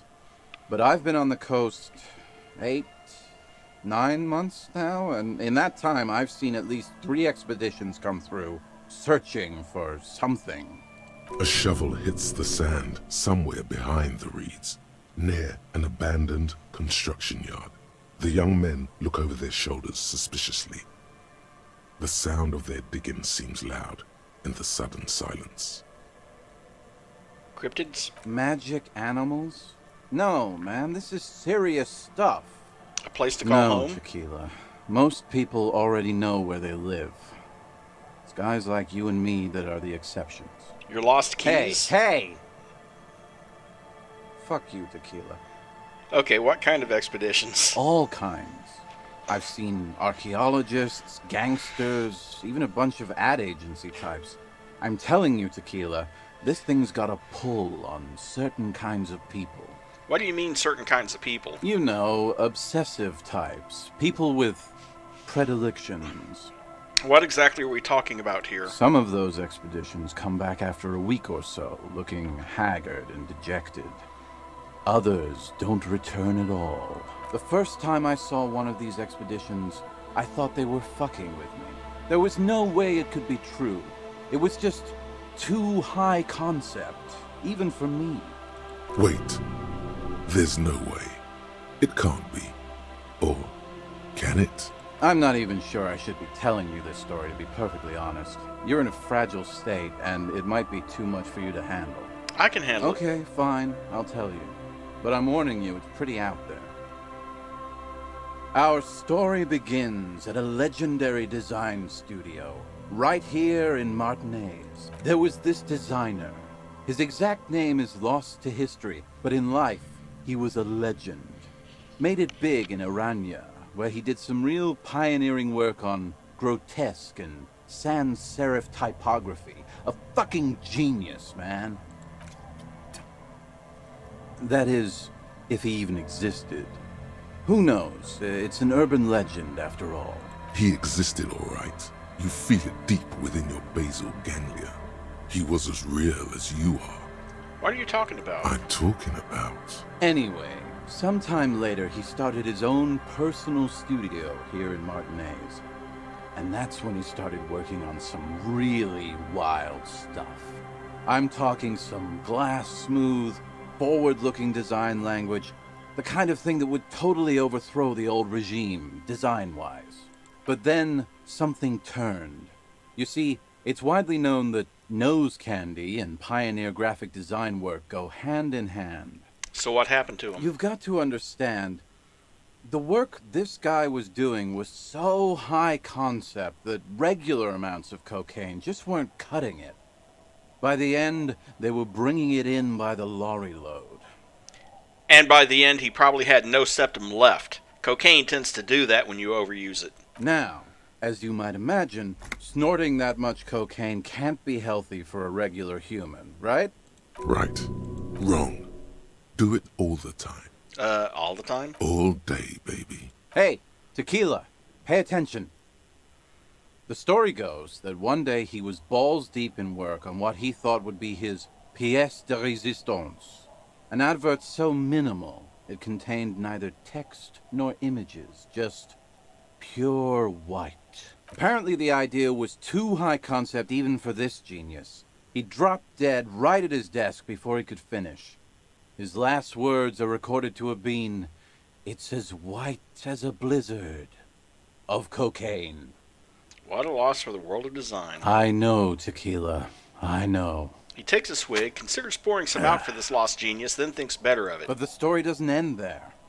Supposedly, when they performed the autopsy, the coroner discovered nearly 1/4 kilo of coke jammed into his nasal cavity. That's right about 1/2 pound. That's almost certainly anatomically impossible. Wrong again, nerd. Where there's a will, there's a way. That's right. 250 grams of blow had accumulated in there over the years. We're talking high-grade Saramaritsian pure. Not that cut-rate shit your grandma does. There are those who believe the designer was buried with this 1/4 key of nose candy still lodged in his sinuses. That's what those expeditions are looking for. So they want to dig up a dead guy so they can find the 1/4 kilo of coke in his nose. The cocaine skull. The cocaine skull? The cocaine skull. And why do people think it's still here in Martinez? Here's the kicker. This designer, this lead designer of a world-famous design studio, was born in Martinez. A local boy, Martin Martinez. That's why he brought his studio here, back to where it all began. And that's why they buried him here, too. Perhaps right under Ab's pipe there. Or probably further down the coast, or in some yard in Martinez proper. A hidden mausoleum, no one knows exactly. No, my grandma always told me his grave lay somewhere on the islets on the bay. This is ludicrous and physically impossible. Sinuses can contain that amount of anything. Oh, I don't know. There was that one time I got a head cold and my sinuses filled up with something I can't even begin to describe. My only question is, where does one get a shovel? What do these expeditions plan to do with it? The archaeologists say they want to put it in a museum, the gangsters say they want to sell it on the black market, and the ad agency guys say they're seeking inspiration. Bullshit. They just want to snort it. But you could beat them to it, Harry. You could snort the magic skull cocaine instead. Dude, that shit has been in a decaying body for decades. No. Maybe it's just me, but even if I did do cocaine, I wouldn't want to do cocaine that's been soaked with cadaverine. I'm pretty sure they all just want to snort it, though. And why wouldn't they, eh? Sounds like right strong stuff. What have you learned from the other expeditions? They're pretty vague about it in general. The gangsters like to claim they're looking for the grave of a friend, with picks and shovels. The archaeologists act all official about it, saying they're conducting serious research. Honestly, I think they're not really scientists, just rich. The junkies, for some reason, are pretty upfront about it. They just say they're looking to snort some blow out of a dead man's nasal cavity. Honest men on an honest quest. You should join them. By now, I'd say I know about as much about it as anyone on the coast. Surprisingly, I'm not interested in looking for the skull. Good thing, because I don't think you can find it right now anyway. What? Why? For one, the way is blocked by that big lorry that says Delta Logistics Company on the side. You definitely have to search the area behind that lorry too, yet it is impassable. And second, outfitting an expedition like that is expensive. It'd have to be a big production to do the cocaine skull justice. You need new gear, people who know what they're doing, all kinds of provisions.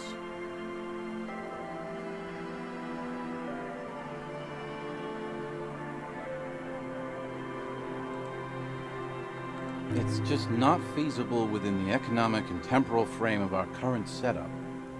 Matter of fact, unless a bunch of money just falls out of the sky, we might never know what's up with that skull. I have to agree.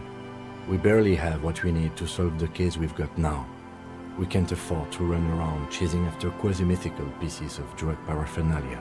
Besides, it would look extremely bad for the RCM to be caught up in something that has the word cocaine writ large on it. The PR is tricky on this. It was an idiotic idea What anyway. are you talking about? Don't give up. Maybe there's another way. Maybe up around the coast. Your loss could have been an amazing, ridiculous adventure. That's all right. We've got plenty of adventures for one case. Have you seen a red-haired woman named Ruby around here lately? Can't really remember seeing any women after losing my keys. It's a touchy topic. He hasn't got laid in ages. Not that I can think of. That might be the case. Yes.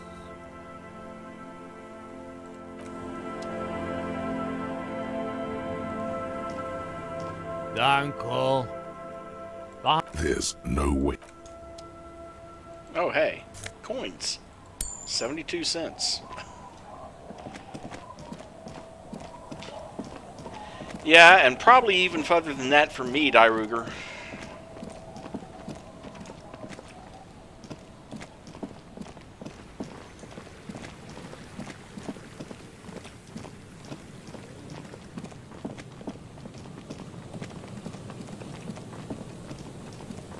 Here, let's...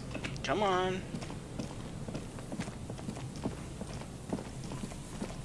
Dude did not want to turn south. Okay. Let's see. Maybe this guy's seen her. Or maybe it's this. You see, a slogan used to intertwine Step above closer. the mural.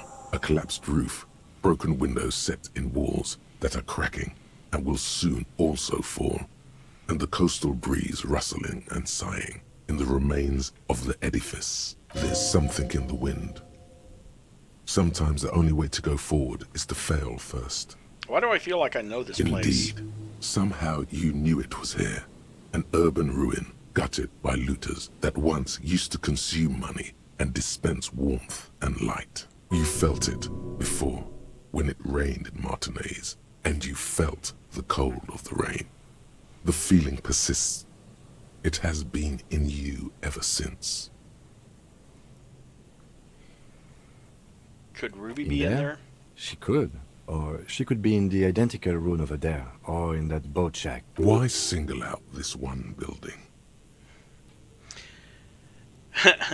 Found the empty trap, heard Lena's true story, reconstructed execution, confronted the pigs, established the nightclub, discovered the anomaly, death notification, found the jacket. I mean, a plus 16 on one roll? Even though you're sure you succeeded, all is quiet. There is no cold hand brushing against your forehead, no rustle in the reeds. The trying to talk to the wind. The city is trying to talk to the... How do we? I was really hoping. She's probably north of the village, and this place is a peninsula.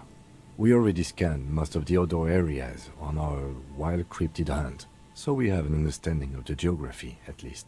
And then there's the church. We've already searched that and can rule it out. I know it doesn't feel like progress, but exclusion is a step too. Anyway, we do it the old-fashioned way, sector by sector. Go over the whole peninsula, ask the locals, enter the places where we can enter first, like we did in the village. Then, if we're desperate, we can look where we can't enter. Bunkers, storm drainage, this place. I'm sure it won't come to that. He looks behind him at the dark red box crumbling across the chasm. Coast, the old boardwalk, the reeds. You can always come back here and talk to the wind again. Look where it already got you. An adventure awaits. An adventure on the windswept urban coast. Buckle up and raise your collar. This search is going to be wet and cold.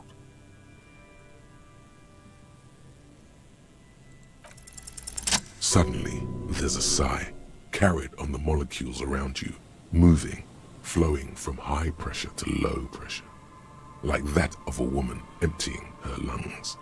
She wraps the collapsing stone box in front of you in her breath, flowing through it, in through the collapsed roof, flowing down a concrete staircase to the basement, sweeping away footprints in the dust on the stairs, and then the beach below the boardwalk, its winding tunnels, a whisper away. What's happening? She's down there. I think she's down there, below this building. Why? We've looked everywhere else. Right. How do we get in there?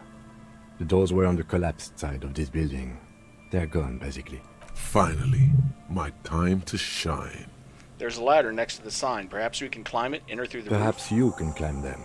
We are not climbing anything. I'm 43 years old, and I plan to live to see 70. There has to be a way to use brute force. Climbing sounds unsafe. Brute force is safe. Look around and find something to break if the ladder fails. Okay, let's head back to the church because I still need to. There's that one roll there where I didn't know about the pail.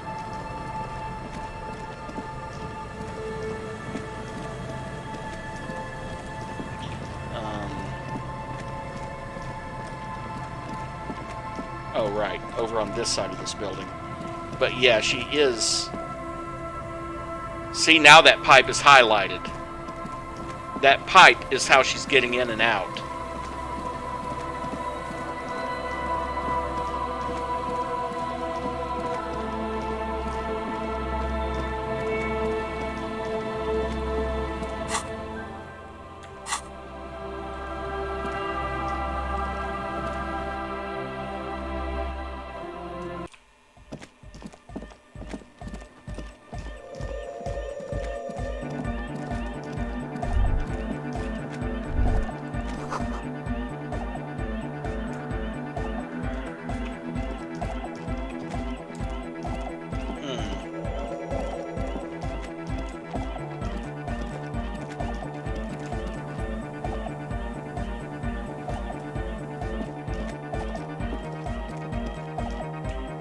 Might have disappeared.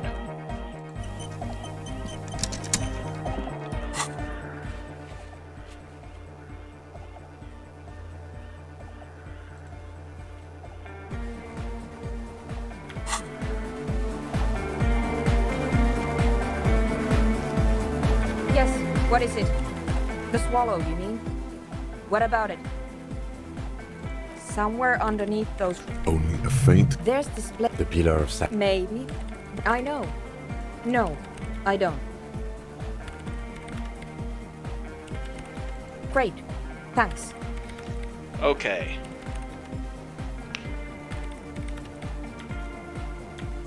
That's a logic roll.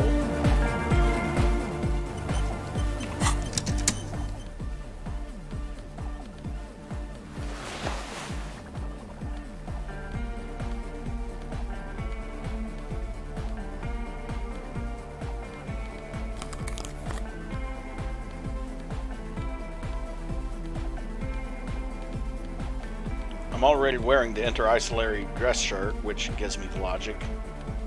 Korozhev jacket for more logic.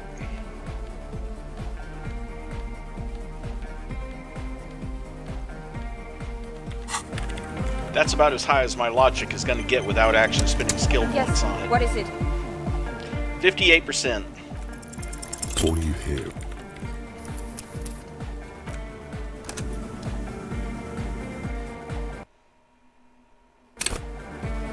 Yes, what is it? All you hear. All I hear is the sound of someone loading a quick save.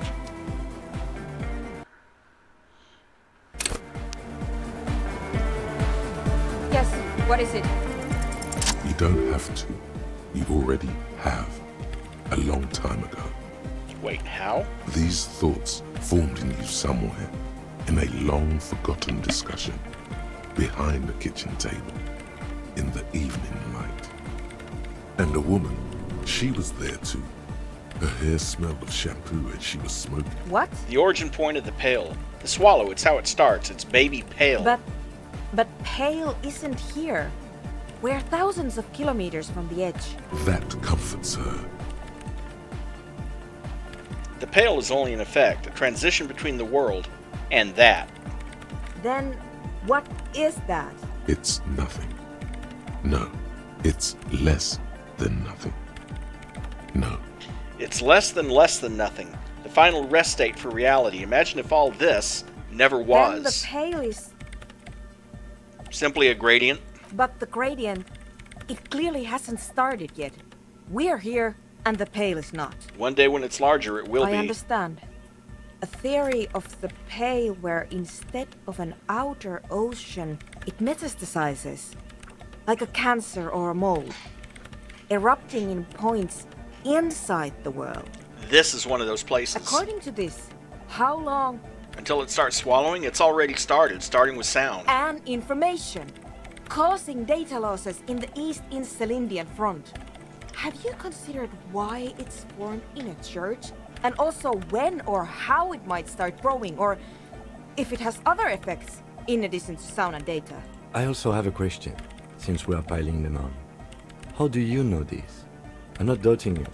I'm simply curious as to how a detective of the RCM... It didn't form in a church. The church formed around it. Of course! A pine wood sarcophagus. Or a containment facility of some kind.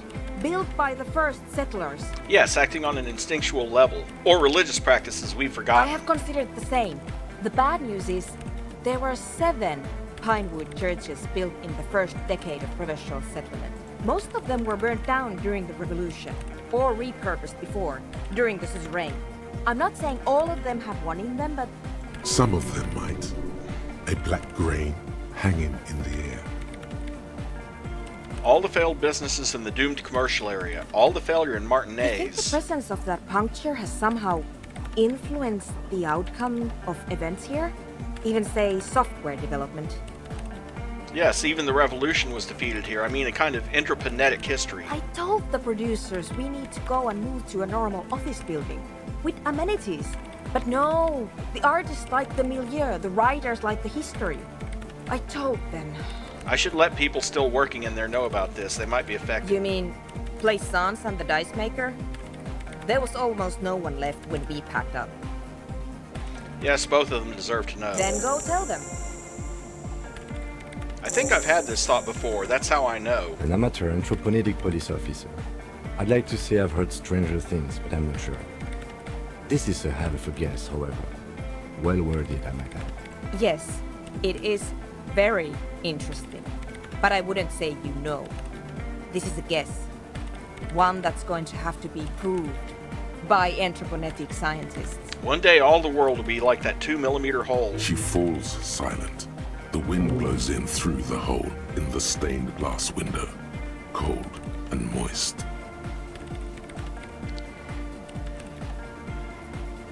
And cleaning out the rooms, that's one that I I'm going to actually leave will that consider. out. But the rest? Some of this I can use to start to explain this to the rest of the team. Maybe I'll sound mad, but... Man, you will certainly sound mad. One more thing. Maybe a club for anodic music isn't the worst thing you can erect around this particular point in space. The club is the only thing keeping this place... Well, perhaps not. Yeah! Once the light is on in the universe, it will never go out! Thank you, Egghead. Let's leave it at that, shall we? We have anthroponetic detection to perform in this district. Right, I'll let you work in peace now. The plus side about that is I'm actually going to go ahead and unlock another slot here and add cleaning out the rooms. There's no penalties. It takes 5 hours and 35 minutes, but once it's complete, it gives me a +1 bonus to Suggestion, Inland Empire, and Rhetoric. And I kind of need the Rhetoric if I'm going to talk that cargo container into opening.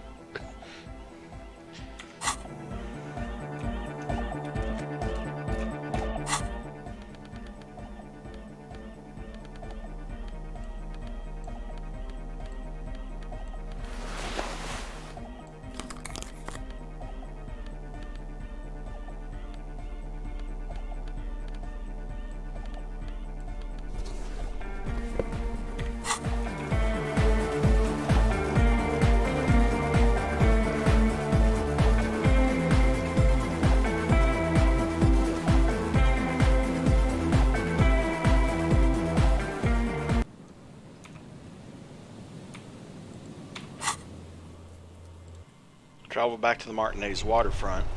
I need to try to buy that art from Cindy.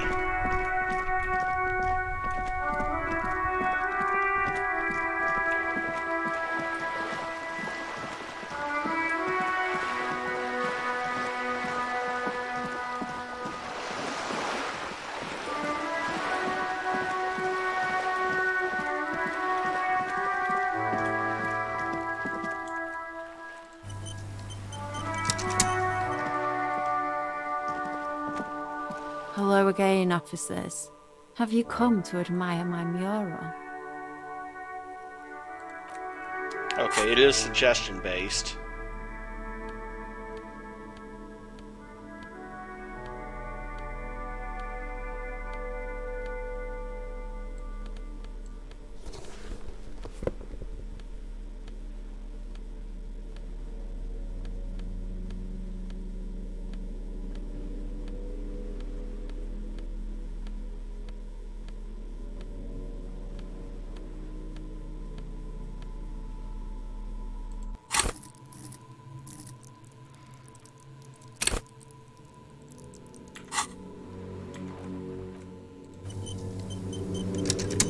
Hello again, officers. Have you come to admire my mural? Might save Scum this, because I only have 5 minutes before the 4-hour mark anyway.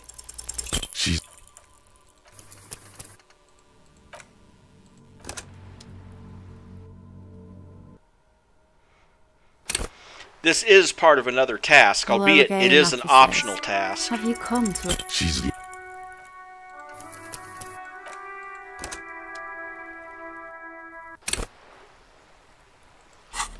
I mean, if you look at the tasks list, you see this Become a Man of Plenty. That's actually the first one. And of course, these just got added. Hello again, officers. She's...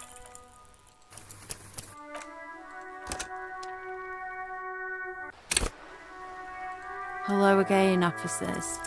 She's...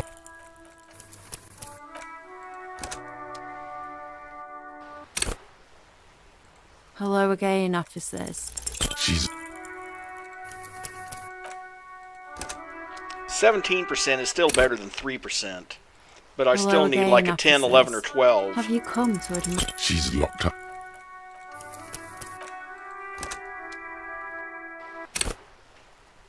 Hello again, officers. She's locked.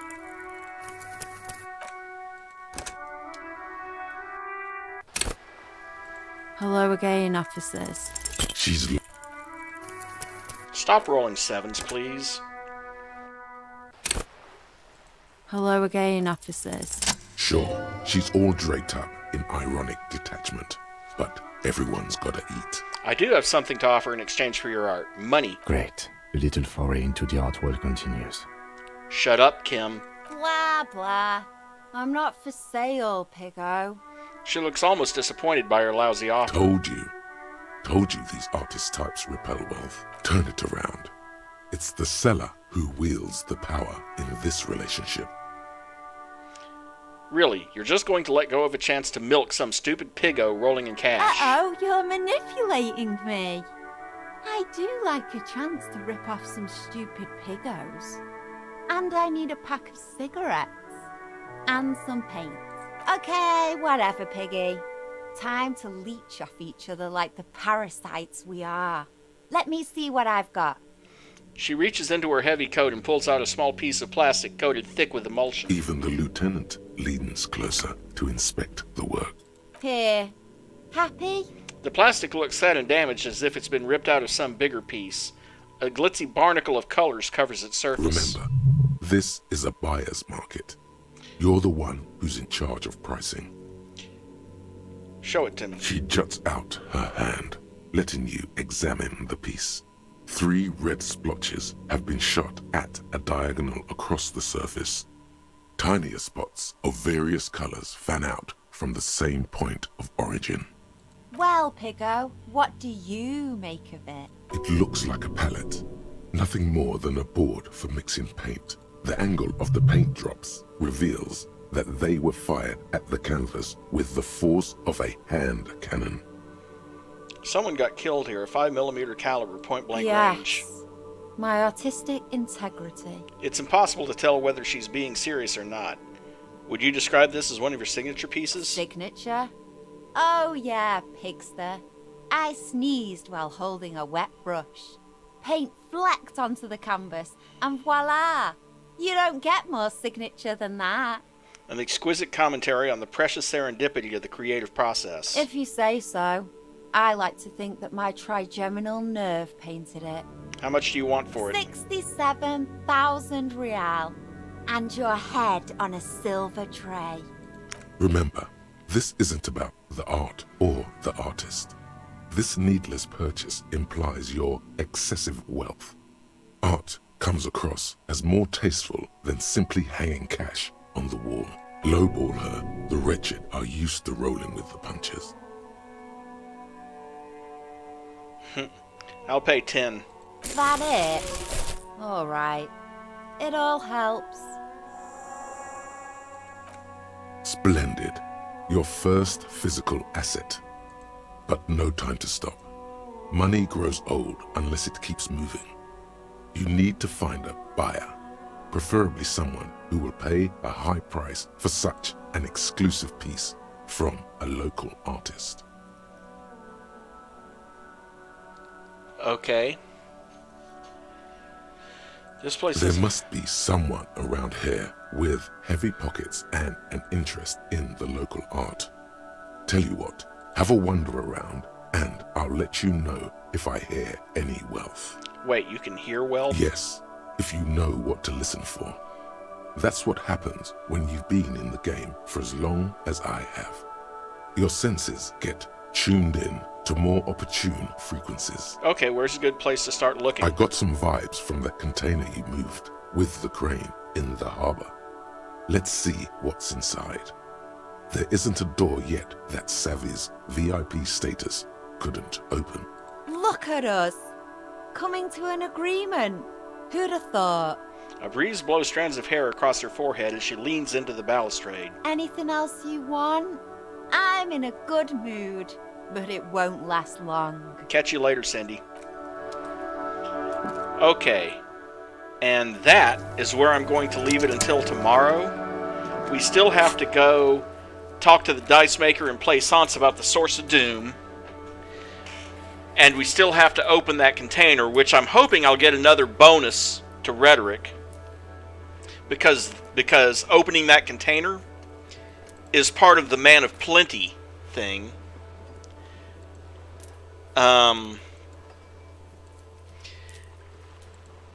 And, of course, we still have to look for Ruby on the coast. But, of course, now I know where she is. So, we're all set up. We're really on the route to the end game here. Because, I mean, we've narrowed it down. You remember how many tasks we used to have. All of this stuff. So, that's where I'm going to end it for today. Thank you for coming. And I appreciate your support. A quick reminder, if you are watching this later and would like to support the channel, don't forget to like and subscribe, and have a great